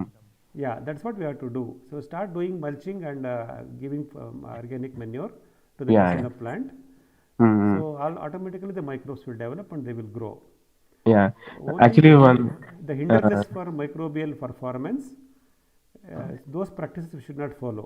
If you don't, if you stop following those practices which will hinder the growth and performance of the microbes, then you are going to create a favorable environment for them and they perform. Yes. Now this inoculation of microbes is once in a while phenomena. So because yours is a new farm, just started 1 year back. So your native microbes in your soil may not be sufficient enough with that microbial biome. The density and diversity of microbes is called microbial biome. So to achieve that microbial biome, you may have to get into 1 or 2 cycles of inoculation of microbes. Now when it comes to inoculation of microbes, there are different sources available around us. Okay, we are choosing this EM1 because of the authenticity of the source liquid, which I already explained in the previous this one. So EM1 is one example. You can use any other authentic microbial source culture for your inoculation. Okay. And if you don't want to follow any one of these commercials, there is one more product called IMO. Okay. So indigenous microbial organisms. Okay. Microorganisms, IMOs. So you can create your own biome, microbial sources by using this IMO process, which is explained in Korean natural farming. Okay. Maybe I can send you some offline information about this IMO. Okay. Indigenous microorganisms. You can culture your own EMO and don't believe this Pseudomonas trichoderma culture, biofertilizer, EM1. Nothing is required. You can generate your own microbial sources by using this method called IMO. Yeah, even Yemen is prepared like that. Yeah, I so am no problem, sir. You can Yeah. take any of the available affordable microbial source, Okay, but okay, look at the authenticity of the source, okay, sir. quality of the source culture. Okay. If the source culture is good, please dilute it and apply it to the basin of the plant. Oh, okay, Now you sir. are in the second year of your farming, so you may have to do this another 1 or 2 times. Yeah, But yes, sir. as your farm grows, good amount of mulching you do, Yeah, yes, sir. then biomass will create, organic carbon will start increasing. Yeah, yes, sir. Microbes will always be happily performing under your root zone, plant root zone. Yeah, yes, sir. Because you are in Bidar, there is an extended winter and summer ahead. So Yes, sir. whenever you add some organic manure to your basin of the plant, try to mix biochar. Okay, sir. Last 2 slides I explained the adding biochar to the organic manure benefits. Yes, sir. So if you can have access to biochar, obviously you can't prepare biochar because you don't have the material for biochar in your farm. Yes, You sir. may have to depend on somebody. So Yes, sir. on the dry zone like Bidar, better to use some biochar, add on to your organic manure, Okay, sir. which will hold your microbes and plant nutrients during dry day, extended dry days. Okay, sir. Today your farm is flooding, but otherwise in summer you have a challenge. Yeah, yes, sir. Yeah, It's a challenge in summer, sir. yeah. You prepare, you start using biochar also. Okay, sir. I'll try to get it. Yeah. Thank you, Okay, Uday Kumar G. ಮಿತ್ರರೇ, Uday Kumar ಹೈದರಾಬಾದಿಂದ phone ಮಾಡಿದ್ರು. ಅವ್ರದ್ದು ಬೀದರ್ನಲ್ಲಿ ಒಂದು 8 ಎಕರೆ ಕೃಷಿ ಭೂಮಿ ಇದೆ, ಹಣ್ಣಿನ ಬೆಳೆಗಳನ್ನು ಬೆಳೀತಾ ಇದ್ದಾರೆ. ನಾನೇ ಹೋಗಿ ಡಿಸೈನ್ ಮಾಡಿಕೊಟ್ಟು ಬಂದಿದ್ದೆ. ಸೊ ಉದಯ್ ಕುಮಾರ್ ಅವ್ರ ಪ್ರಶ್ನೆ ಏನಿತ್ತಂದರೆ, ಈ ನಾವು ಸೂಕ್ಷ್ಮ ಜೀವಿಗಳನ್ನು ಮಣ್ಣಿಗೆ ಸೇರಿಸಬೇಕು, 4ನೇ ವಿಧಾನ ಹೇಳಿದ್ವಲ್ಲ ಇವತ್ತು, 4 ಮುಚ್ಚಿಗೆ ಮಾಡೋದು, ಆಮೇಲೆ ಹಿಂಡಿ ದ್ರಾವಣ ಬಳಸೋದು, ಮತ್ತು ಮುಚ್ಚಿಗೆ ಇದು ಏನು ಸೂಕ್ಷ್ಮಜೀವಿಗಳ ದ್ರಾವಣವನ್ನು ಸೇರಿಸೋದು ಅಂತ ಹೇಳಿದ್ನಲ್ಲ. ಸೂಕ್ಷ್ಮಜೀವಿಗಳ ದ್ರಾವಣನ ಯಾವಾಗ ಸೇರಿಸಬೇಕು, ಅದೇ ಪ್ರಶ್ನೆ ಬಂದಿತ್ತು. ಆಮೇಲೆ ನಾವು ಯಾವ ಸೋರ್ಸ್ನ ಯೂಸ್ ಮಾಡಬೇಕು, EM1 ಇದೆ, ಟ್ರೈಕೋಡರ್ಮಾ ಇದೆ, ಸೋಡೋಮಾನಸ್ ಇದೆ, ಸುಮಾರು ಬಯೋ ಫರ್ಟಿಲೈಸರ್ಸ್ಗಳು ಮಾರ್ಕೆಟಲ್ಲಿ ಓಡಾಡ್ತಾ ಇರುತ್ತೆ. ನಾವು ಯಾವುದನ್ನು ತಗೋಬೇಕು, ಹೇಗೆ ನಾವು ಅದನ್ನು ನಿರ್ಧಾರ ಮಾಡೋದು, ಅದ್ರ ಬಗ್ಗೆ ಅವ್ರ ಪ್ರಶ್ನೆ ಆಗಿತ್ತು. ಅದಕ್ಕೆ ಉತ್ತರ ಭಾಳ ಸುಲಭ. ಅವರು ಕಳೆದ ವರ್ಷ ಅಷ್ಟೇ ಕೃಷಿ ಶುರು ಮಾಡಿದ್ದಾರೆ, ಅದು ಓಪನ್ ಲ್ಯಾಂಡು. ಹಾಗಾಗಿ ಅವರ ಮಣ್ಣಿನಲ್ಲಿರ್ತಕ್ಕಂಥ ಸ್ಥಳೀಯ ಸೂಕ್ಷ್ಮಜೀವಿಗಳು, ನೇಟಿವ್ ಮೈಕ್ರೋ ಆರ್ಗ್ಯಾನಿಸಮ್ಸ್, ಅವುಗಳ ಸಂಖ್ಯೆ ಕಡಿಮೆ ಇದ್ದಿದ್ದರಿಂದ ಪ್ರಾರಂಭದಲ್ಲಿ ಮೊದಲ 1 ವರ್ಷ 2 ವರ್ಷ ಈ ಸೂಕ್ಷ್ಮಜೀವಿಗಳನ್ನು ಮಣ್ಣಿಗೆ ಸೇರಿಸುವುದು, ಮೈಕ್ರೋಬಿಯಲ್ ಇನಾಕ್ಯುಲೇಷನ್ ಅವರು ಮಾಡಬೇಕಾಗತ್ತೆ. ಸದ್ಯಕ್ಕೆ ಅವರು EM1 ಯೂಸ್ ಮಾಡ್ತಾ ಇದ್ದಾರೆ, ಅದನ್ನೇ ಅವರು ಮುಂದುವರಿಸ್ಬೋದು. 1-2 ವರ್ಷ ಕಳೆದ ಮೇಲೆ ಅವರು ಮಣ್ಣಿನಲ್ಲಿ ಸಾಕಷ್ಟು ಸಾವಯವ ಇಂಗಾಲ, ಮುಚ್ಚಿಗೆ ಎಲ್ಲ ಕೊಡ್ತಾ ಬರ್ತಾರೆ. ನೈಸರ್ಗಿಕ ಕೃಷಿನ ಅವ್ರು ಮಾಡ್ತಾ ಇರೋದ್ರಿಂದ ಅವರಿಗೆ ಈ ಸೂಕ್ಷ್ಮಜೀವಿಗಳನ್ನು ಪದೇ ಸೇರಿಸೋ ಅವಶ್ಯಕತೆ ಬರಲ್ಲ. ಹಾಗೆ ಅವರು ಬೀದರ್ನಲ್ಲಿ ಅವ್ರ ಕೃಷಿ ಭೂಮಿ ಇದೆ, ಅಲ್ಲಿ ಸ್ವಲ್ಪ ಚಳಿಗಾಲ ಮತ್ತು ಬೇಸಿಗೆ ಕಾಲ ಜಾಸ್ತಿ ಇರುತ್ತೆ. ಹಾಗಾಗಿ ಅವ್ರಿಗೆ ಮಣ್ಣಿನಲ್ಲಿ ತೇವಾಂಶ ಕಾಪಾಡಿಕೊಳ್ಳೋದು ಕಷ್ಟವಾಗ್ಬೋದು. ಅದಕ್ಕೆ ನಾನು ಅವ್ರಿಗೆ ಏನು ಹೇಳ್ತಾ ಇದ್ದೀನಿ ಅಂದರೆ, ಯಾವಾಗ ಅವರು ಸಾವಯವ ಗೊಬ್ಬರವನ್ನು ಕೊಡ್ತಾರೋ ಆವಾಗ ಅದ್ರ ಜೊತೆಗೆ ಈ ಜೈವಿಕ ಇದ್ದಿಲು ಬಯೋಚಾರ್ ಅದನ್ನು ಮಿಶ್ರಣ ಮಾಡಿ ಕೊಡೋದ್ರಿಂದ ತೇವಾಂಶದ ರಕ್ಷಣೆ ಮತ್ತು ಸೂಕ್ಷ್ಮಜೀವಿಗಳ ರಕ್ಷಣೆ, ಬರಗಾಲದಲ್ಲಿ ಅಂದರೆ ಎಕ್ಸ್ಟೆಂಡೆಡ್ ಡ್ರೈ ಸ್ಪೆಲ್, ಒಣ ಹವೆ ಇರತಕ್ಕಂಥ ಸಮಯದಲ್ಲಿ ಈ ಸೂಕ್ಷ್ಮಜೀವಿಗಳನ್ನು ಮತ್ತು ಸಸ್ಯ ಪೋಷಕಾಂಶಗಳನ್ನು ಈ ಬಯೋಚಾರ್ನ ನ್ಯಾನೋ ಪಾರ್ಟಿಕಲ್ಸ್, ಸೂಕ್ಷ್ಮ ಕಣಗಳು ಹಿಡಿದಿಟ್ಕೊಂಡಿರ್ತವೆ. ಇದನ್ನು ಯಾರು ನಮ್ಮ ಉತ್ತರ ಕರ್ನಾಟಕ ಭಾಗದಲ್ಲಿ ಅಥವಾ ನಮ್ಮ ಚಿತ್ರದುರ್ಗ, ದಾವಣಗೆರೆ ಅಂದರೆ ಈ ಒಂದು ಮಳೆ ಆಶ್ರಿತದಲ್ಲಿ ಅಥವಾ ಕಡಿಮೆ ಮಳೆ ಬೀಳ್ತಕ್ಕಂಥ ಪ್ರದೇಶದಲ್ಲಿರ್ತಕ್ಕಂಥ ಕೃಷಿಕರು ಈ ಒಂದು ಜೈವಿಕ ಇದ್ದಲನ್ನು ಸಾವಯವ ಗೊಬ್ಬರ ಜೊತೆ ಬಳಸಿ ಕೊಡೋದ್ರಿಂದ ಆ ಒಂದು ಉಪಯೋಗವನ್ನು ಪಡ್ಕೋಬೋದು. ಇವತ್ತು 2 ಸ್ಲೈಡಲ್ಲಿ ಹೇಳಿದ್ದೀನಿ, ಅದನ್ನು ನೀವು ಗಮನದಲ್ಲಿ ಇಟ್ಕೊಳ್ಳಿ. ಆ ಸಮಯದಲ್ಲಿ ಮುಂದೆ ನೀವು ಸಾವಯವ ಗೊಬ್ಬರವನ್ನು ಉತ್ಪಾದನೆ ಮಾಡಿ ನಿಮ್ಮ ಗಿಡಕ್ಕೆ ಕೊಡುವಾಗ ಸಾಧ್ಯವಾದಷ್ಟು ಈ ಬಯೋಚಾರ್ ಅಥವಾ ಜೈವಿಕ ಇದ್ದಲನ್ನು ಮಿಶ್ರಣ ಮಾಡಿ ಕೊಡಿ ಅನ್ನೋದು ಒಂದು ಕಲಿಕೆ ಆಗಿತ್ತು. Yes sir, thank you Uday Kumar. ಕೇಳಿ, ಇನ್ಯಾವುದಾರ ಪ್ರಶ್ನೆಗಳಿದ್ರೆ ಕೇಳಿ. ಈ ಥರ ಪ್ರಶ್ನೆ ಕೇಳಿದಾಗ ನೋಡಿ ಸಾಕಷ್ಟು ವಿವರಣೆಗಳು ಬರ್ತಾ ಹೋಗುತ್ತೆ. ದಯವಿಟ್ಟು ಡೌಟ್ಸ್ನ ಮೈಂಡಲ್ಲಿ ಇಟ್ಕೋಬೇಡಿ. Please ask questions, because I can take that as an opportunity to reinforce some of the concepts behind natural farming. It's an opportunity to dig some more information. Please give us the feedback and ask the question. Hello. Yes sir, please. Sir, ಸಂಗಾತಿ ಗಿಡಗಳು ಇಂದ ಏನ್ benefits ಏನು ಇದಾಗ್ಬೋದಾ? ನೀವು ಹಾಕಿದ್ರೆ ಸಂಗಾತಿ ಗಿಡ ಬಗ್ಗೆ ಹೇಳಿದ್ರಿ. ತಮ್ಮ ಪರಿಚಯ ಮಾಡ್ಕೊಳ್ಳಿ ಸರ್, ಇನ್ನು ಉಳಿದ ನಮ್ಮ ಸರ್ ನಮ್ದು ಅನಂತ್ ಅಂತೇಳಿ, ನಮ್ದು ಹೊಸದುರ್ಗ, ಹಾಂ ಹಾಂ ಚಿತ್ರದುರ್ಗ ಡಿಸ್ಟಿಕ್. ಸರಿ ಸರ್. ನಮ್ದು 2.5 ಎಕರ್ ಲ್ಯಾಂಡ್ ಇದೆ. ಅದರಲ್ಲಿ ತೆಂಗು, ಅಡಿಕೆ, ಕೋಕೋ ಹಾಕಿದ್ವಿ. ಸರಿ. ಅದ್ರೊಳಗೆ ಇವಾಗ ಸಂಗಾತಿ ಗಿಡಗಳು ಸ್ವಲ್ಪ ಹಾಕೋಣ ಅಂತ ಪ್ಲಾನ್ ಮಾಡ್ತಾ ಇದ್ವಿ. ಖಂಡಿತ. ಅದ್ರ ಬಗ್ಗೆ ಸ್ವಲ್ಪ ಇನ್ಫಾರ್ಮೇಶನ್ ಸ್ವಲ್ಪ ಎಷ್ಟು ತಿಳಿಬೇಕಾಗಿತ್ತು ಅಂತ. ವರ್ಷದ ಗಿಡ ಆನಂದ್ ಸರ್ ಅದು ನಿಮ್ಮ ಇದು ತೆಂಗು ಅಡಿಕೆ ತೆಂಗು ಆಕ್ಚುಲಿ 15 ಇಯರ್ಸ್ ಇದೆ ಸರ್ ತೆಂಗು. ಹಾಂ ಅಡಿಕೆ ಆಗಿದೆ ಇವಾಗ ಹಾಕಿ ಚಿಕ್ಕದು. ಹಾಂ ಹಾಂ ಕೋಕೋ ಹಾಕಿ ಒನ್ ಇಯರ್ ಆಗಿದೆ ಕೋಕೋ ಹಾಕಿ. ಸರಿ, ತೊಂದರೆ ಇಲ್ಲ. ಈಗ ಅಡಿಕೆ ಮತ್ತು ಕೋಕೋಗೆ ನೀವು ಸಂಗಾತಿ ಬೆಳೆನ ಜೋಡಿಸ್ತಾ ಬರ್ಬೋದು. ಆಲ್ರೆಡಿ ನಿಮಗೆ ಗೊತ್ತಿರೋ ಹಾಗೆ ನಿಮ್ಮ ಪ್ರತಿ ಗಿಡದ ಪಶ್ಚಿಮಕ್ಕೆ ಮತ್ತು ಪೂರ್ವಕ್ಕೆ ಈ ಬಹುವಾರ್ಷಿಕ ಸಾರ್ವಜನಿಕ ಸ್ಥಿರೀಕರಣ ಸಸ್ಯಗಳು, ಗ್ಲಿರಿಸೀಡಿಯಾ, ಹಾಲ್ವಾಣ, ಅಗಸೆ, ನುಗ್ಗೆ, ತೊಗರಿ, ಈ ಥರ ಗಿಡಗಳನ್ನು ಸೆಲೆಕ್ಟ್ ಮಾಡ್ಕೊಳ್ಳಿ. ಅದನ್ನು ನಿಮ್ಮ ಗಿಡದ ಎರಡು ಕಡೆ, ಪೂರ್ವ ಪಶ್ಚಿಮದ ಕಡೆಗೆ ಹಾಕ್ತಾ ಬನ್ನಿ. ಅದು ನಿಮ್ಮ ಮುಖ್ಯ ಬೆಳೆಗೆ ಸಾರ್ವಜನಿಕ ಹಿಡಿದುಕೊಡುತ್ತೆ, ನೆರಳು ಮಾಡಿಕೊಡುತ್ತೆ, ಮುಚ್ಚಿಗೆ ಮಾಡಿಕೊಡುತ್ತೆ, ಎಲ್ಲ ಬೆನಿಫಿಟ್ಟು ನಿಮಗೆ ಸಿಗ್ತಾ ಬರುತ್ತೆ. ಮತ್ತು ನೀವು ದೊಡ್ಡ ತೆಂಗಿನ ಮರ ಇದೆಯಲ್ಲ, ಅದರಲ್ಲಿ 2 ಮೀಟ್ರ್ ದೂರದಲ್ಲಿ, ಅಂದರೆ 6 ಅಡಿ ದೂರದಲ್ಲಿ ನೀವು 8 ದಿಕ್ಕುಗಳಿಗೆ 6 ಅಡಿ ದೂರದಲ್ಲಿ ಒಂದು ಡ್ರಿಪ್ ಸರ್ಕಲ್ ಅಂತ ಹೇಳ್ತೀವಿ, ಒಂದು ಡ್ರಿಪ್ ಸರ್ಕಲ್ ಮಾಡ್ತೀವಿ. ಆ ಡ್ರಿಪ್ ಸರ್ಕಲ್ನ 6 ಅಡಿ ದೂರದಲ್ಲಿ 2 ಮೀಟ್ರ್, ತೆಂಗಿನ ಬುಡದ 2 ಮೀಟ್ರ್ ದೂರದಲ್ಲಿ ಡ್ರಿಪ್ ಸರ್ಕಲ್ ಮಾಡಿಕೊಂಡು, ಆ ಸರ್ಕಲ್ ಮೇಲೆ 8 ದಿಕ್ಕುಗಳಲ್ಲಿ 8 ದಿಕ್ಕಿಗೆ ಈ ಒಂದು ನುಗ್ಗೆ, ಅಗಸೆ, ತೊಗರಿ, ಈ ಥರ ಗಿಡಗಳನ್ನು ಬೆಳೆಸಿ. ಅವು ತೆಂಗಿನ ಗಿಡಕ್ಕೆ ಬೇಕಾದಂಥ ಸಾರ್ವಜನಿಕ ಗೊಬ್ಬರವನ್ನು ಸ್ಥಿರೀಕರಣ ಮಾಡಿಕೊಡ್ತವೆ. ಅಡಿಕೆ ಮತ್ತು ಕೋಕೋಗೆ ಸಣ್ಣ ಗಿಡ ಆಗಿರೋದ್ರಿಂದ 1.5 ಅಡಿ 2 ಅಡಿ ಅಂತರದಲ್ಲಿ, ಗಿಡದ ಕಾಂಡದಿಂದ 2 ಅಡಿ ಅಂತರದಲ್ಲಿ ಪೂರ್ವಕ್ಕೆ ಮತ್ತು ಪಶ್ಚಿಮಕ್ಕೆ ಸಂಗಾತಿ ಗಿಡ ಹಾಕಿ. ತೆಂಗಿನ ಮರಕ್ಕೆ ದೊಡ್ಡ ಮರ ಆಗಿರೋದ್ರಿಂದ ಒಂದು 2 ಮೀಟ್ರ್ 6 ಅಡಿ ದೂರದಲ್ಲಿ ಒಂದು ಡ್ರಿಪ್ ಸರ್ಕಲ್ ಮಾಡಿಕೊಂಡು, ಆ ಡ್ರಿಪ್ ಸರ್ಕಲ್ನಲ್ಲಿ ಕೂರೋ ಥರ 8 ದಿಕ್ಕಿಗೆ 8 ಗಿಡಗಳನ್ನು ಹಾಕಿ. ಇದನ್ನು ನಾನು ನಮ್ಮ ತೋಟದಲ್ಲಿ ಮಾಡಲಿದ್ದೀನಿ. ಸ್ವಲ್ಪ ಮಳೆ ಕಮ್ಮಿ ಆದಮೇಲೆ ನಾನು ಸಕಲೇಶ್ಪುರ ರೋಡ್ದು ಸೆಪ್ಟೆಂಬರ್ ಅಕ್ಟೋಬರ್ ಮಾಡ್ತೀನಿ. ಆವಾಗ ನಿಮ್ಗೆ ಅದು ವಿಡಿಯೋ ಮಾಡಿ ಅಪ್ಲೋಡ್ ಮಾಡ್ತೀನಿ. ಆಮೇಲೆ ಇನ್ನೊಂದು ಸರ್, ತೋಟದಲ್ಲಿ ಎರೆಹುಳುನೇ ಕಾಣಲ್ಲ. ಆಕ್ಚುಲಿ ಎರೆಹುಳು ಇಲ್ಲ ಅಂತ ಏನೋ ಗೊತ್ತಾಗ್ತಾ ಇಲ್ಲ. ಎರೆಹುಳು ಆಗ್ತಾ ಇಲ್ಲ.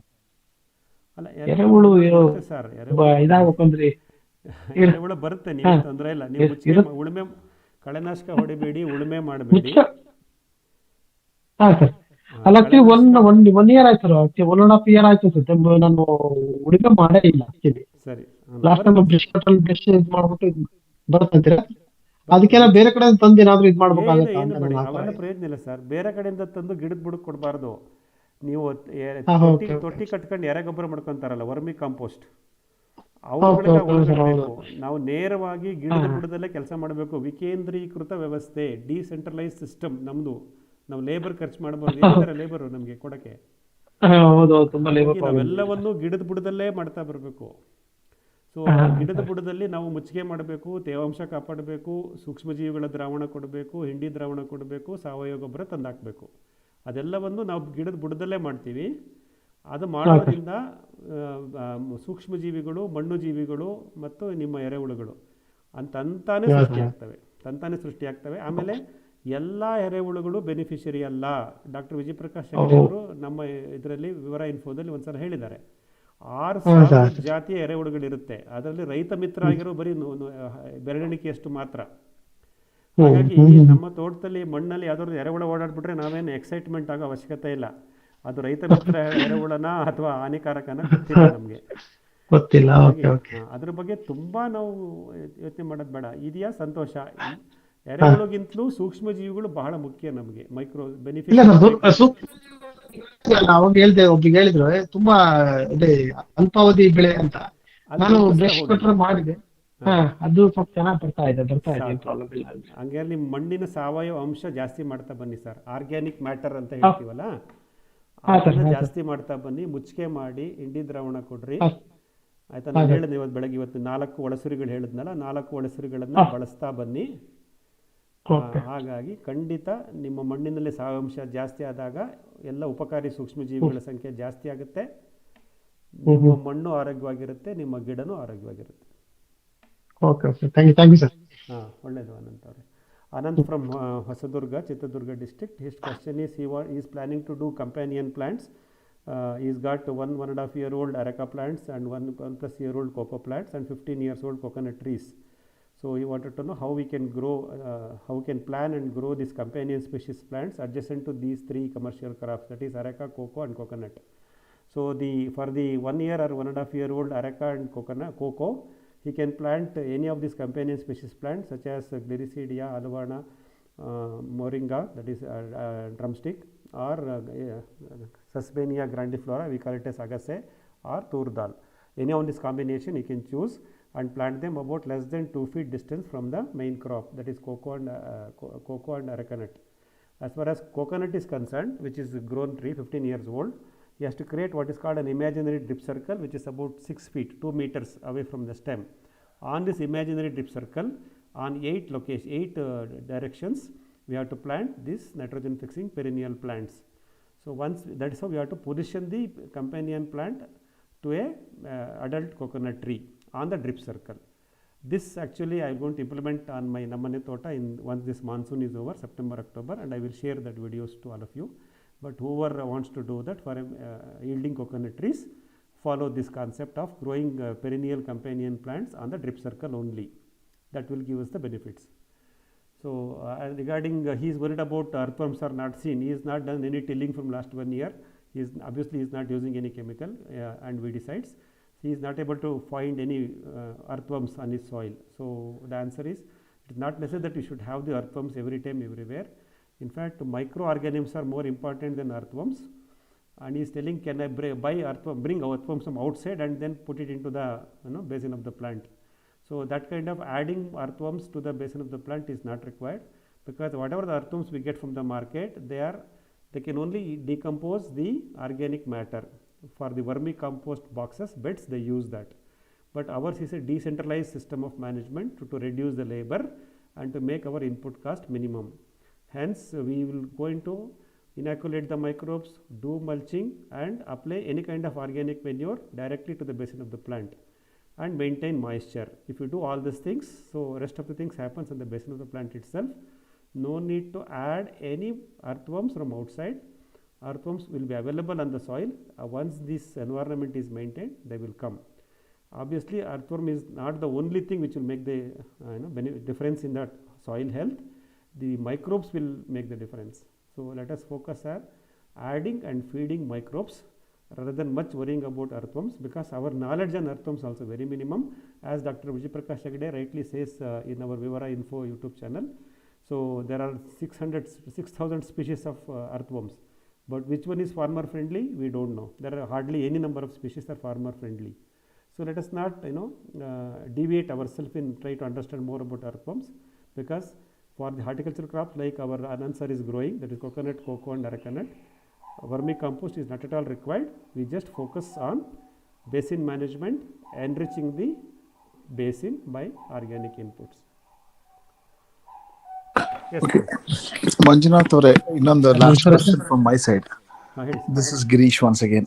Yes, sir. ಓಕೆ, ನನಗೆ ನನ್ನ ಪ್ರಾಬ್ಲಮ್ ಏನಂದರೆ, ನೀವು ಇವಾಗ ಹೇಳ್ತಾ ಇರೋದು ನನಗೆ ಮೋಸ್ಟ್ ಪ್ರಾಬ್ಲಿ ಡ್ರೈ ಲ್ಯಾಂಡ್ಗೆ 100% ಇಟ್ಸ್ ಎಫೆಕ್ಟಿವ್. ನನ್ನ ಲ್ಯಾಂಡು ಸುತ್ತಮುತ್ತ ಗದ್ದೆಗಳಿರೋದ್ರಿಂದ ಸುತ್ತಮುತ್ತ ನಾನು ಒಂದು 2 feet 2.5 feet ಮಣ್ಣು ಹೊಡಿಸಿ ನನ್ನ ತೋಟ ಬೆಳೆಸಿರೋ ಸಂಗತಿ ನಂದು ಅರೇಂಜ್ಮೆಂಟು. ಅದರಲ್ಲಿ 2.5 feet ಹೋದ್ರೆ ನಮಗೆ ಕಂಪ್ಲೀಟ್ ಆಗಿ ಮಣ್ಣು ಯಾವಾಗಲೂ ವೆಟ್ ಆಗಿರುತ್ತೆ. ನಮಗೆ 100% ನಾನು ಆರ್ಗ್ಯಾನಿಕಲಿ ಬೆಳೆಯೋಕೆ ಸಾಧ್ಯನಾ ಹೋದ್ರೆ? ಯಾಕಂದ್ರೆ ನಾವು I am mixing organic as well as the fertilisers, chemical fertilisers ಎರಡು ಸಲ ಕೊಡ್ತೀನಿ, ಮತ್ತು ಆರ್ಗ್ಯಾನಿಕ್ ನಾನು 1 ಸಲ ಕೊಡ್ತೀನಿ. ವರ್ಷಕ್ಕೆ ಒಂದು 100 ಲೋಡು ಗೊಬ್ಬರ ಹೊಡಿಸ್ತೀನಿ, ಮಿಕ್ಕಿದೆಲ್ಲ ಕೆಮಿಕಲ್ ಫರ್ಟಿಲೈಸರ್ಸ್ 1-2 ಸಲ ಕೊಡ್ತೀನಿ. ಇದು ಸಾಧ್ಯ ಉಂಟಾ ನನಗೆ ಮಾಡೋದಕ್ಕೆ? ಓನ್ಲಿ ಪ್ಯೂರ್ಲಿ ಆರ್ಗ್ಯಾನಿಕ್ ಸಾಧ್ಯ ಉಂಟಾ ನನಗೆ ಹೇಳಿ ಸರ್. ನೀವು ಆರ್ಗ್ಯಾನಿಕಲ್ಲೇ ಮಾಡಬೇಕು. ನಮ್ಮ ಜೊತೆ ಜೋಡಿಸ್ಕೊಂಡಿದ್ದಾಗ we don't even recommend 1 gram of chemical. ಸಂಪೂರ್ಣ ಸಾವಯವದಲ್ಲಿ ಕೃಷಿ ಮಾಡಬೇಕನ್ನೋದೇ ನಮ್ಮ ಉದ್ದೇಶ. ಆಮೇಲೆ ನೀವು ರಾಸಾಯನಿಕ ಏನಕ್ಕೆ ಬಳಸ್ತಿದ್ರ? ನೀವು ಎಷ್ಟು ವರ್ಷದ ಗಿಡಗಳು ಸರ್ ಅವೆಲ್ಲ? ಇದೆಲ್ಲ ಒಂದು 6 ವರ್ಷದ ಗಿಡಗಳು. ಹಾಂ. ಸೊ ಫಸಲು ಬರೋಕ್ಕೆ ಶುರುವಾಗಿದೆ ಕೆಲವು ಗಿಡಗಳಲ್ಲಿ? ಹೌದು, ಫಸಲು ಬರೋಕ್ಕೆ ಹೋದ ವರ್ಷ ಶುರು ಆಗಿದೆ. ಅದೇ ನೀವು ಏನಕ್ಕೆ ನಿಮ್ಮನ್ನು ರಾಸಾಯನಿಕ ಒಳಸೂರಿನ ಕೇಳ್ತಾ ಇದೆ ಇದು ಅಂತಂದರೆ, ನಿಮ್ಮ ಮಣ್ಣಿನಲ್ಲಿ ನೀವು ಆಲ್ರೆಡಿ ಹೇಳ್ದಂಗೆ ಅತಿ ಹೆಚ್ಚು ತೇವಾಂಶದ ದಿನಗಳು ಜಾಸ್ತಿ ಇರುತ್ತೆ ವರ್ಷದಲ್ಲಿ. Correct. So there is an excess soil moisture for most number of the days in a year. Correct. When the soil moisture and the base of the plant is in excess for extended duration, the microbial performance gets hindered. Microbes cannot perform, and only when the excess moisture is there, the harmful microbes will overtake the beneficiary microbes. Hence, whatever the nutrition, the organic manure you are trying to give, that is not being converted and made it available format to the plant's roots, because there is a challenge in microbial performance because of this excess moisture for a long duration. Correct. Hence, you are getting some results by applying your chemical manure or a chemical fertilizer. Correct. But continuous use of chemical fertilizer will not take you to the desired goals, because it will again harm any kind of microbes which they are performing. It will again bring down the microbial diversity and density in your soil. So, best thing is to stop using this chemical as early as you can. Now, instead of that, you start giving the organic manure, enriched organic manure, along with microbes inoculated every time. Maybe for others I will say you do microbial inoculation twice a year, May 15th, November 15th. But for you, you start using this microbial inoculation like EM1 or any other thing, which is your choice. Start adding these microbes every time, maybe let us say every 2 months. Okay. So what you are doing is you are forcing more microbes into your root zone. Okay. That way, once these beneficiary microbes gets added more frequently, their population will increase and they fight with the harmful bacteria, if any, on the soil. Against. And they start converting the organic manure which is available into plant nutrient. That's how we can slowly come away from the chemical loop. So your soil require more microbial inoculation along with the plant nutrient, organic plant nutrients. Okay. In this changeover, ನನ್ನ ಫಸಲು ಇರೋದು ಕಡಿಮೆ ಆಗ್ಬೋದಾ? ಇಲ್ಲ sir, you have to go for a qualified, highly enriched organic manure. So if you are using a quality organic manure, I don't know whether I am allowed to quote Dr. Vijay Prakash Hegde here because he is my guru. So they prepare very good quality of organic manure. So you source some better quality of organic manure and apply them. That means the CN ratio in that compost is 1:20. So it is readily absorbable by the plants. So you start using quality organic manure and the microbial inoculation together, such that the plants will be getting the nutritions through organic sources only. As far as the water management, the moisture management is concerned, you have to create what is called bypass trenches. Create L-shaped bypass trenches. L-shaped bypass trenches. And if also Y-shape now I say L-shape because Y-shape ಇದನ್ನ ಹಾಕಿದೀವಿ, ಎಲ್ಲರಲ್ಲಿ ಮಾಡಿಸಿದೀನಿ. Y-shape ಕೆಳಗಡೆ 2.5-3 ಫೀಟ್ಗೆ, plus ಎಲ್ಲ alternate lines ಗಳಿಗೆ trenches ಮಾಡಿಸಿದೀನಿ. 1 feet deep trenches ಮಾಡಿಸಿದೀನಿ. Plus ಆಮೇಲೆ ಎವ್ರಿ 60 feetಗೆ ಅರೌಂಡ್ 2.5-3 feet ಕಾಲುವೆಗಳು ಕೂಡ ಮಾಡಿಸಿದೀನಿ. ಹಾಗಾಗಿ ತೋಟ ಚೆನ್ನಾಗಿರಕ್ಕೆ ಸಾಧ್ಯ ಆಗಿದೆ. ಸ್ವಲ್ಪ ನೀರು you are trying to squeeze out the water as much as you can. You're right. What can also do, Girish sir, that when you these trenches are there, no, on either side of the trenches, if there is a sunlight available there, you start growing plants like Gliricidia, because that's called taproot plants, or the subabul for that matter. Subabul also you can grow, but keep chopping subabul every 45 days without any this one. Okay. ನಾನು ಸದ್ಯಕ್ಕೆ ಬಾಳೆ ಹಾಕ್ಬಿಟ್ಟಿದ್ದೀನಿ ಅದರಲ್ಲಿ. Okay. Wherever there is a sunlight falling adjacent to the trench bunds, you have to plant what is called taproot plants like subabul and Gliricidia, etc. Okay. What they do, they take their roots to the 2.5 feet depth in 1 year. Okay. So anything surface level water, the water seepage happens, it gets pushed down to the subsoil. Okay. It will not be creating excess moisture on the top 9 inches where your areca roots are there. You are pushing the water down. So that will happen only by growing taproot plants like subabul and Gliricidia. So start Okay. planting them. It will push the water to the subsoil. Now from the topsoil, topsoil Okay. become relatively I'll- dry, such that the microbes can I'll perform. do that. I'll try that. Yeah. So these are all the hints I can give you because Sure. I don't Thank have you. this kind of Thank you. problems. But otherwise, please. Yeah, this is a unique problem of mine. No, it's okay. You will become a Yeah. example for us. Thank you. I'm successful right now. It's going on very good, but still, I want to just make sure that I'm going in the right track. So we wish that you take a U-turn from chemical inputs. Oh, sure. Thank you. Thank you, sir. Thank you. Thank you. 10 ಗಂಟೆ 10 ನಿಮಿಷ ಆಯಿತು. ಯಾವ್ದಾದ್ರು ಪ್ರಶ್ನೆಗಳಿದೆಯಾ? Sir ಕನ್ನಡದಲ್ಲಿ explain ಮಾಡಿ sir. ನಮಸ್ಕಾರ sir. ಸರ್ದ ಅದೇ ಅವ್ರಿಗೆ ಸುತ್ತ ಭತ್ತದ ಗದ್ದೆಗಳು, ಮಧ್ಯದಲ್ಲಿ ಅಡಿಕೆ ತೋಟ. ಆ ಭತ್ತದ ಗದ್ದೆಗಳಲ್ಲಿ ಗದ್ದೆ ನಾಟಿ ಮಾಡಿದಾಗ ತುಂಬ ನೀರು ಬರುತ್ತಲ್ವಾ, ಶೀತ. ಸೊ ಮಣ್ಣೆಲ್ಲ ತುಂಬ ಶೀತವಾಗಿರುತ್ತೆ. ಹಾಗಾಗಿ ನಾನು ಸಾವಯವ ಗೊಬ್ಬರ ಹಾಕಿದಾಗ ನನಗೆ ಕಡಿಮೆ ಹಾಕ್ತಾ ಇದ್ದೀನಿ, ಬಟ್ ಸಂಪೂರ್ಣವಾಗಿ ಸಾವಯವದಲ್ಲಿ ಮಾಡ್ಲಿಕ್ಕೆ ಸಾಧ್ಯನಾ? ತುಂಬ ಶೀತ ಇರುತ್ತೆ. ಹಾಗಾಗಿ ನಾನು ರಾಸಾಯನಿಕನ ಬಳಸ್ತಾ ಇದ್ದೀನಿ. 6ರಿಂದ 7 ವರ್ಷದ ಅಡಿಕೆ ಗಿಡಗಳು ಫಸಲು ಬರ್ತಾ ಇದೆ. ಆದಷ್ಟು ಮಣ್ಣೆಲ್ಲ ಹೊಡೆಸಿ ಸ್ವಲ್ಪ ಎತ್ತರ ಟೇಬಲ್ ಥರ ಮಾಡ್ಕೊಂಡಿದ್ದೀನಿ, ಟ್ರೆಂಚ್ಗಳೆಲ್ಲ ಮಾಡಿದ್ದೀನಿ, ನೀರೆಲ್ಲ ಬಸ್ ಹೋಗ್ತಾ ಇದೆ.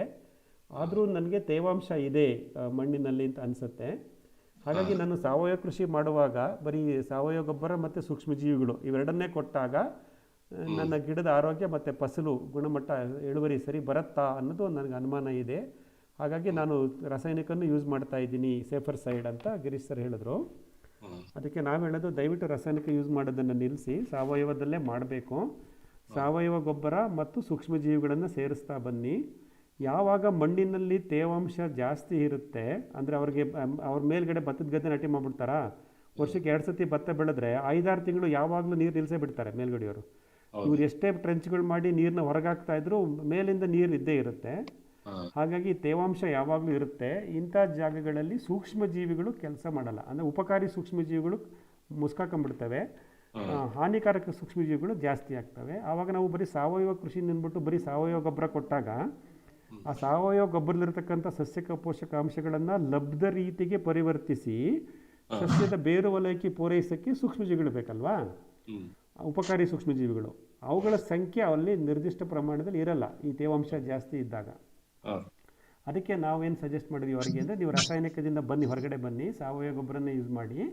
ನೀವು ಪ್ರತಿ ಸಲ ಸಾವಯವ ಗೊಬ್ಬರ ಹಾಕುವಾಗ 3 ತಿಂಗಳಿಗೆ 1 ಸತಿ ಅಥವಾ ವರ್ಷಕ್ಕೆ 4 ಸತಿ 5 ಸತಿ ಈ ಸೂಕ್ಷ್ಮ ಜೀವಿಗಳನ್ನು ಸೇರಿಸ್ತಾ ಬನ್ನಿ.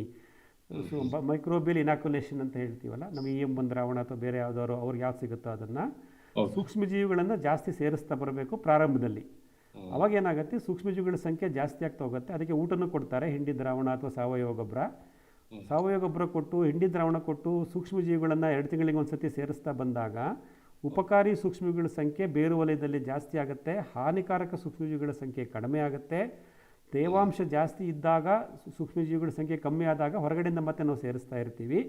ಹಾಗಾಗಿ ಅವರು ಸಾವಯವ ಕೃಷಿನಲ್ಲಿ ಖಂಡಿತ ಮುಂದುವರಿಬೋದು, ರಾಸಾಯನಿಕ ಬಳಸೋದು ಅವಶ್ಯಕತೆ ಇಲ್ಲ ಅನ್ನೋದು ಒಂದು ವಿಧಾನ.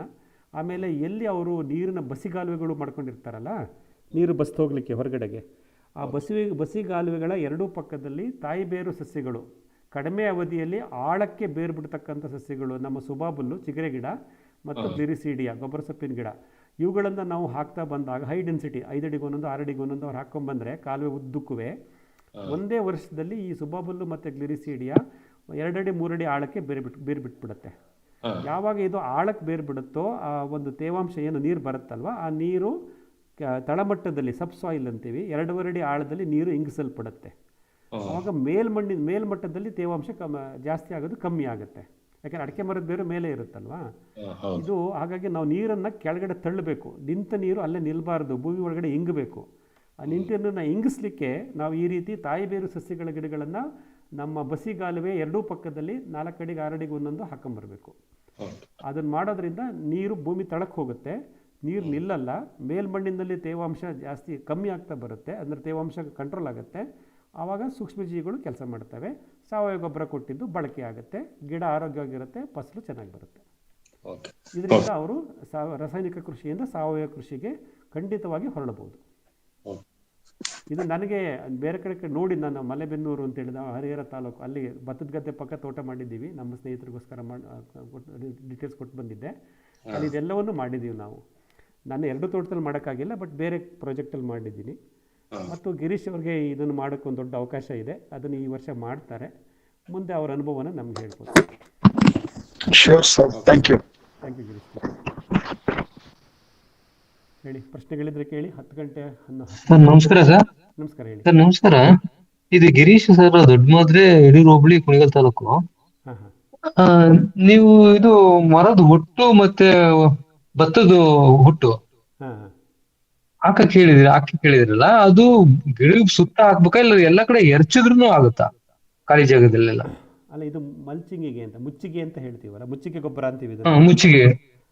ನಾವು ಪ್ರಾರಂಭದಲ್ಲಿ ನಾವು ಹೊಸದಾಗಿ ಗಿಡ ನಾಟಿ ಮಾಡ್ತೀವಲ್ಲ ಸರ್, ಬಯಲು ಪ್ರದೇಶದಲ್ಲಿ ಹೊಸ ತೋಟ ಮಾಡ್ತೀವಲ್ಲ, ಆವಾಗ ಎಲ್ಲ ಹೌದು ಕಡೆಗೂ ಸರ್. ಬಿಸಿಲು ಬೀಳ್ತಾ ಇರುತ್ತಲ್ಲ, ಹ್ಮ್. ತೇವಾಂಶ ಕಾಪಾಡೋದು ಕಷ್ಟ ಆಗುತ್ತೆ ಚಳಿಗಾಲದಲ್ಲಿ, ಬೇಸಿಗೆ ಕಾಲದಲ್ಲಿ. ಅವಾಗ ಹೌದು ಏನು ಸರ್. ಮಾಡಬೇಕು, ನಾವೇನು ಗಿಡ ನೆಡ್ತೀವೋ ಆ ಗಿಡದ ಸುತ್ತ ಒಡಮುಚ್ಚಿಗೆ ಅಂತ, ಡ್ರೈ ಮಲ್ಚಿಂಗ್ ಅಂತ ಕೊಡಬೇಕು. ಆವಾಗ ನೀವೇ ಓಕೆ ನೀರಾವರಿ ವ್ಯವಸ್ಥೆಯಲ್ಲಿ ನೀರು ಕೊಡ್ತೀರಲ್ಲ, ಡ್ರಿಪ್ ಆಗ್ಬೋದು ಅಥವಾ ಸ್ಪ್ರಿಂಕ್ಲರ್ ಆಗ್ಬೋದು, ನೀವೇನು ನೀರು ಕೊಡ್ತೀರೋ ಆ ನೀರು ಆವಿಯಾಗಿ ಹೋಗಲ್ಲ. ಅದಕ್ಕೆ ಮುಚ್ಚಿಗೆ ಥರ ಇದನ್ನು ನಮ್ಮ ಗಿಡದ ಪಾತಿ ಮಾಡ್ತೀವಲ್ಲ, ಬೇಸಿನ್ ಆಫ್ ದ ಪ್ಲಾಂಟ್ ಅಂತೀವಲ್ಲ, ಗಿಡದ ಪಾತಿ. ಹೌದು. ಪಾತಿ ಅಗಲಕ್ಕೂ 1.5 ಅಡಿ ಅಗಲ ಅಂತ ಇಟ್ಕೊಳ್ಳಿ. 1.5 ಅಡಿ ಅಗಲಕ್ಕೂ ಈ ರೀತಿ ಮರದ ಹೊಟ್ಟು, ಭತ್ತದ ಹೊಟ್ಟು, ಒಣಗಿದ ಅಡಿಕೆ ಸಿಪ್ಪೆ, ತೆಂಗಿನ ನಾರಿನ ಪುಡಿ, ಇದು ಯಾವ್ದಾರು ಒಂದು ತಗೊಂಬಂದು ಹಾಕಬೇಕು. ಯಾಕೆಂದರೆ ನಮ್ಮಲ್ಲಿ ಬುಡದಿಂದ ಏನಪ್ಪ, ಬುಡದಿಂದ ಹಾಕ್ಬೇಕು. ಗಿಡದ ಅದ್ರ ಬುಡದಲ್ಲಿ ಬುಡದಿಂದ 1.5 ಅಡಿ ಪಾತಿ ಮಾಡ್ತೀವಲ್ಲ, ಬೇಸಿನ್, ಹಾ ಆ ಪಾತ್ರದಲ್ಲಿ ಮಾತ್ರ ಹಾಕಬೇಕು. ಇಡೀ ತೋಟ ತುಂಬ ಹರಡೋ ಅವಶ್ಯಕತೆ ಇಲ್ಲ. ನೀವು ಓಕೆ ಹೊಸದಾಗಿ ಸರ್. ತೋಟ ಮಾಡಿದಾಗ ಗಿಡಗಳಲ್ಲಿ ಬೇಸಿನ್ ಆಫ್ ದ ಪ್ಲಾಂಟ್ಗೆ, ಓಕೆ ಸರ್. ಗಿಡದ ಬುಡಕ್ಕೆ ಮುಚ್ಚಿಗೆ ಮಾಡಿ, ಅದೇ ನಾವು ಮಾಡಿ ಇನ್ನು 2 ತಿಂಗಳಾಗಿದೆ, ಈಗ ಹಾಕಿ 2 ತಿಂಗಳಾಗಿದೆ. ಈಗ ಸೊ ಮಾಡಬೇಕು ಅದಕ್ಕೆ ಅಂದರೆ. ಈಗ ಅಂದರೆ ಈ ಮಳೆಗಾಲ ಕಳೀಲಿ, ಪರವಾಗಿಲ್ಲ, ಅಕ್ಟೋಬರ್ ಅಷ್ಟೊತ್ತಿಗೆ ರೆಡಿ ಮಾಡ್ಕೊಳ್ಳಿ ಇದನ್ನೆಲ್ಲ. ಇದು ಓಕೆ ಸರ್. ಈಗ ಮಾಡೋದ್ರಿಂದ ಬೇಸಿಗೆಗೆ ಇವಾಗ್ಲೇ ಹೇಳಿ ಹೇಳಿ. ಸರ್, ಬೇಸಿಗೆಗೆ ಇವಾಗ್ಲೇ ನಾವು ಯಾವ್ದಾದ್ರು ನೀರು ಕೊಡುವಂತ ಗಿಡಗಳು ಹಾಕ್ಬಿಟ್ರೆ ನೀವು ಈಗ ಅಡಿಕೆ ಗಿಡ ಬೆಳೆಯಕ್ಕೆ ಅವಕಾಶ ನೆಡ್ತೀರಲ್ಲ, ಇದೆಯಾ? ಖಂಡಿತ. ಎಡಗಡೆ ಬಲಗಡೆಗೆ ಸಂಗಾತಿ ಗಿಡ ಅಂತ ಹೇಳ್ತೀನಿ, ಕಂಪ್ಯಾನಿಯನ್ ಪ್ಲಾಂಟ್ಸ್ ಅಂತ ಇಂಗ್ಲೀಷಲ್ಲಿ ಹೇಳ್ತಾರೆ. ನಿಮ್ಮ ಪ್ರತಿ ಗಿಡದ ಪೂರ್ವಕ್ಕೆ ಪಶ್ಚಿಮಗೆ ಅಗಸೆ, ನುಗ್ಗೆ, ತೊಗರಿ, ಗ್ಲಿರಿಸೀಡಿಯಾ, ಹಾಲುವಾಣ, ಮರಗೆಣಸು, ಮಲ್ಬರಿ, ರೇಷ್ಮೆ, ಯಾವ್ದಾರ ಒಂದು ತಗೊಂಡು ಎಡಕ್ಕೊಂದು ಬಲಕ್ಕೊಂದು ಗಿಡ ನಾಟಿ ಮಾಡಿಬಿಡಿ 1.5 ಅಡಿ ದೂರದಲ್ಲಿ. ಓಕೆ ಅದು ಫೆಬ್ರವರಿ ಅಷ್ಟೊತ್ತಿಗೆ ಚೆನ್ನಾಗಿ ಬೆಳೆದು ನಿಮ್ಮ ಮುಖ್ಯ ಬೆಳೆಗೆ ನೆರಳು ಕೊಡೋಕೆ ಶುರು ಮಾಡುತ್ತೆ. Okay sir. ನೀವು ಅಡಿಕೆ ಗಿಡ ನೆಟ್ಟಾಗಲೇ ಇದು ನೆಟ್ಬಿಡ್ಬೇಕು, ಸಂಗಾತಿ ಬೆಳೆನು. Okay sir. ನೀವಾಗಲೇ ಲೇಟ್ ಮಾಡಿದ್ದೀರಾ, ಈಗ ನಡಿ, ಪರವಾಗಿಲ್ಲ. ಒಂದಿಷ್ಟು ಈ ಯಾವುದೋ ನಾನು ಹೇಳಿದ್ನಲ್ಲಿ 10-8 ಥರದಿದ್ದಾವೆ. ಇದನ್ನು ತಗೊಂಡು ಎಡಕ್ಕೊಂದು ಬಲಕ್ಕೊಂದು ನೆಟ್ಬಿಡ್ರಿ, ನಿಮ್ಮ ನೀರಿನ ವ್ಯವಸ್ಥೆ ಎಲ್ಲಿ ಬೀಳುತ್ತೋ ಅಲ್ಲಿ. ಮುಂದಿನ ಬೇಸಿಗೆ ಅಷ್ಟೊತ್ತಿಗೆ ಅದು ಬೆಳೆದು ನೆರಳು ಕೊಡುತ್ತೆ ನಿಮ್ಮ ಗಿಡಕ್ಕೆ. Okay sir. ಇನ್ನೊಂದು ಸರ್ ಏನು ಕ್ವಶನ್. ಈಗ ನೀವು ಎಡ ಮತ್ತು ಬಲ ಅಂತ ಹೇಳಿದ್ರಲ್ಲ, ಪೂರ್ವ ಮತ್ತು ಪಶ್ಚಿಮ. ಹೌದು. ಅದೇ ತರನೇ ಈಗ ನಾವು ನಮ್ದು ಏನ್ ಮೇನ್ ಗಿಡ ಹಾಕಿರ್ತೀವಿ, ತೆಂಗಿನ ಗಿಡ ಹಾಕಿದೀವಿ, 27ಕ್ಕೆ 30, ಪೂರ್ವ ಪಶ್ಚಿಮ 30, ಉತ್ತರ ದಕ್ಷಿಣ 27 ಅಡಿಗೆ. ಸರಿ. ಈ ಉದ್ದಕ್ಕೆ ಲೈನ್ಗೆ ಹಾಕೊಂಡು ಹೋಗ್ಬಿಟ್ರೆ ಒಂದೇ ಸಲ ಲೈನ್ಗೆ ಉದ್ದಕ್ಕೂ ಹಾಕೋ, ಆಮೇಲೆ ಬಂದ ಕಟ್ ಮಾಡಿ ಹಾಕೋಬಹುದಾ? ಅದು ಮಾಡ್ಬೋದು. ನನಗೆ ಮುಖ್ಯವಾಗಿ ಸಂಗಾತಿ ಬೆಳೆ ಅನ್ನೋದು ನನ್ನ ತೆಂಗು ಅಥವಾ ಅಡಿಕೆ ಗಿಡದ ಬೇರೆ ಪಕ್ಕದಲ್ಲಿ ಇದಿರ್ಬೇಕು ಸರ್, 1.5 ಅಡಿ ದೂರದಲ್ಲಿ. ಅವಾಗ ಮಾತ್ರ ನಿಮಗೆ ಈ ಸಂಗಾತಿ ಗಿಡದ ಎಲ್ಲ ಬೆನಿಫಿಟ್ಸು ಸಿಗುತ್ತೆ. ಮತ್ತು ಉಳಿದ ಜಾಗದಲ್ಲಿ ನೀವು ಸೆಣಬು, ಡಯಂಚ, ಹುರುಳಿ ಅಂದರೆ ಅಲ್ಪಾವಧಿ ಹಸಿರು ಗೊಬ್ಬರದ ಗಿಡಗಳು, ಮತ್ತು ಸೆಣಬು, ಡಯಂಚ, ಹುರುಳಿ, ಅಲಸಂದೆ, ಅವರೆ, ತೊಗರಿ, ಇದನ್ನೆಲ್ಲ ಬೆಳೀತಾ ಬನ್ನಿ ಎಲ್ಲ ಜಾಗದಲ್ಲೂ. ಅವು ದ್ವಿದಳ ಧಾನ್ಯ ಗಿಡಗಳು, ಅವು ಮಣ್ಣಿಗೆ ಸಾರಜನಕ ಸ್ಥಿರೀಕರಣ ಮಾಡಿಕೊಡುತ್ತವೆ, ಮತ್ತು ಅವು ಕರಗಿ ಗೊಬ್ಬರ ಆಗ್ತಾವಲ್ಲೇ. ಎಲ್ಲ ಕಡೆ ಬಿಸಿಲು ಬೀಳುತ್ತಲ್ಲ ಸರ್ ಗಿರೀಶ್ ಸರ್, ಇವಾಗ ನೆರಳಿಲ್ವಲ್ಲ, ಸುವರ್ಣ ಅವಕಾಶ ಇದು, ಗೋಲ್ಡನ್ ಅಪರ್ಚುನಿಟಿ. ನೀವು ಪ್ರತಿ ಜಾಗದಲ್ಲೂ ತೊಗರಿ, ಅಲಸಂದೆ, ಅವರೆ, ಸೆಣಬು, ಡಯಂಚ, ಹುರುಳಿ, ಈ ತರ ದ್ವಿದಳ ಧಾನ್ಯಗಳನ್ನ ಬೆಳೀತಾ ಬನ್ನಿ ಎಲ್ಲ ಕಡೆನಲ್ಲೂ. ಅವಾಗೇನಾಗುತ್ತೆ, ನಿಮಗೆ ಕಾಂಗ್ರೆಸ್ ಗಿಡ ಮುಟ್ಟಿದ್ರು ಮನಿ ಅವೆಲ್ಲ ಕಾಣಿಸಲ್ಲ ನಿಮ್ಮ ಕಣ್ಣಿಗೆ, ಇವೇ ಕಾಣ್ತವೆ. ಸೊ ನಿಮ್ಮ ಕಳೆಯಲ್ಲೂ ವೈವಿಧ್ಯತೆ ಬರುತ್ತೆ, ಮಣ್ಣಿಗೆ ಸಾರಜನಕ ಸ್ಥಿರೀಕರಣ ಆಗುತ್ತೆ. ಮತ್ತು ಅದನ್ನು ಕತ್ತರಿಸಿ ನಾವು ಭೂಮಿಗೆ ಬಿಟ್ಟಾಗ ಬ್ರಷ್ ಕಟರ್ನಲ್ಲಿ, ಕಳೆ ಹೊಡಿ ಮಿಷನಲ್ಲಿ ಹೊಡಿತೀವಲ್ವಾ, ಅಷ್ಟು ಸಾವಯವ ಅಂಶ ನಮ್ಮ ಮಣ್ಣಿಗೆ ಸೇರ್ತಾ ಬರುತ್ತೆ. ಹಾಗಾಗಿ ಎರಚ್ಬಿಟ್ಟು ಫಸ್ಟ್ ಸ್ಟಾರ್ಟಿಂಗಲ್ಲಿ ಲೋ ಲೆವೆಲ್ ಟಿಲ್ಲಿಂಗ್ ಬೇಕಾಗ್ಬೋದು. ಆಮೇಲೆ ಬ್ರಷ್ ಕಟ್ರ್ ಹೊಡಿತೀರಲ್ಲ ಸರ್, ಬ್ರಷ್ ಕಟ್ರ್ ಹೊಡಿಯೋಕ್ಕೆ ಮುಂಚೆ ಈ ಅಲ್ಪಾವಧಿ ಹಸಿರೆಲೆ ಗೊಬ್ಬರದ ಬೀಜಗಳನ್ನು ಬೀಜೋಪಚಾರ ಮಾಡಿ ಎರಚ್ಬಿಟ್ಟು ಬ್ರಷ್ ಕಟ್ಟರ್ ಹೊಡೆದ್ಬಿಡ್ರಿ, ಅವೆಲ್ಲ ಬೆಳೀತಾ ಇರ್ತವೆ. ನೀವು ನೀರಾವರಿ ವ್ಯವಸ್ಥೆ ಹನಿ ನೀರಾವರಿಯಿಂದ ಸ್ಪ್ರಿಂಕ್ಲರ್ ನೀರಾವರಿಗೆ ಬನ್ನಿ. ಹನಿ ನೀರಾವರಿ ನೀವೆಲ್ಲ ಮಾಡೋಕ್ಕಾಗಲ್ಲ, ನೀವು ಆದಷ್ಟು ಬೇಗ ಇಲ್ಲ ಸರ್, ಸ್ಪ್ರಿಂಕ್ಲರ್ ಮಾಡಿ. ಹಂಗಾರೆ ನೀವು ವರ್ಷ ಪೂರ್ತಿ ಬೆಳಿಬೋದು ಇದನ್ನ. Okay, thank you. 2-3 ವರ್ಷ ಇದನ್ನೆಲ್ಲ ಬೆಳೀರಿ ಸರ್, ಬೇಗ ನಿಮ್ಮ ಮಣ್ಣು ಸಂಪೂರ್ಣವಾಗಿ ಸಾವಯವಕ್ಕೆ ಬದಲಾವಣೆ ಆಗಿಬಿಡುತ್ತೆ. Okay, thank you sir. ಹಾಂ, ಥ್ಯಾಂಕ್ ಯು ಗಿರೀಶ್ ಅವರು. Okay, so I think it's too much time now, 10:15. So let us close. Any other questions or feedbacks? Sir, ಒಂದೇ ಒಂದು ಸ್ಮಾಲ್ ಕ್ವಶನ್ ಇತ್ತು. ಗೋಪಾಲ್ ಕೃಷ್ಣ ಮಾತಾಡ್ತಾ ಇದ್ದೀನಿ. ನಮಸ್ಕಾರ ಸರ್. ಸೆಣಬು ಡ್ಯಾಂಚ್ ಎಲ್ಲ ಬ್ರಾಡ್ಕಾಸ್ಟ್ ಮಾಡಿ ಎಲ್ಲ ಬಂದಿತ್ತು ಸರ್. ಅದು ಗಿಡಗಳು ಮಳೆಗೆ ಎಲ್ಲ ತಿರ್ಗಾ ಅದು ಹೊರಟೋಯ್ತು ಗಿಡಗಳೆಲ್ಲ.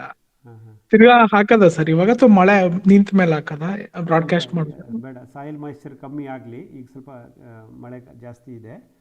10 days ವೆಯ್ಟ್ ಮಾಡೋಣ, August 25th ತನಕ ವೆಯ್ಟ್ ಮಾಡೋಣ. Okay sir. ಏನು ಈ ಸೈಕ್ಲೋನ್ ಇದೆಯಲ್ಲ, 2 ಕಡೆ ಸೈಕ್ಲೋನ್ ಇದೆ, ಪೂರ್ವದಲ್ಲಿ ಪಶ್ಚಿಮದಲ್ಲಿ ಸೈಕ್ಲೋನ್ ಇದೆ ಇವಾಗ. ಓಕೆ, ಮಳೆ ಬರುತ್ತೆ.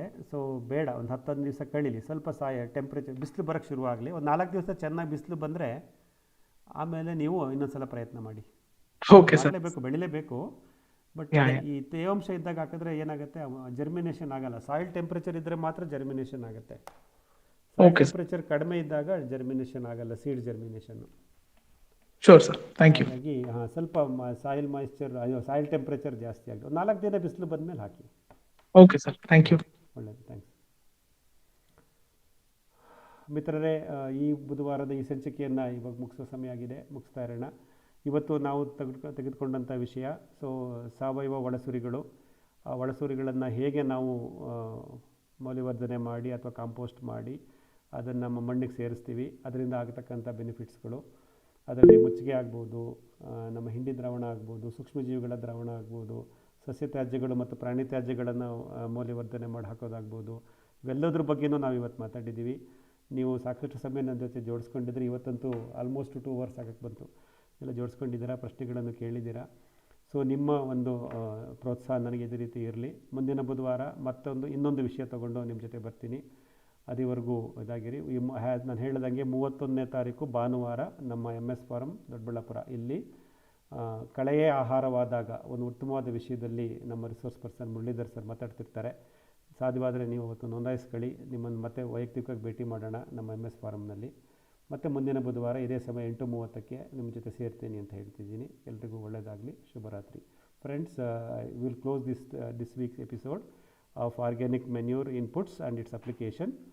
As I said, next Sunday, that is 31st of August, we will try to meet at MS Farm. Our resource person Muralidhar will going to explain us how the weeds can also be food for us. It will be an interesting topic for us. It's another opportunity for all of us to meet again at MS Forum, Dodballapur. So if possible, please enroll yourself. As usual, next Wednesday, same time, we are going to see 8:30 p.m. We are going to meet again on this Google Meet platform with another appropriate subject of natural farming way ahead. Thank you very much. Good night to all. Thank you.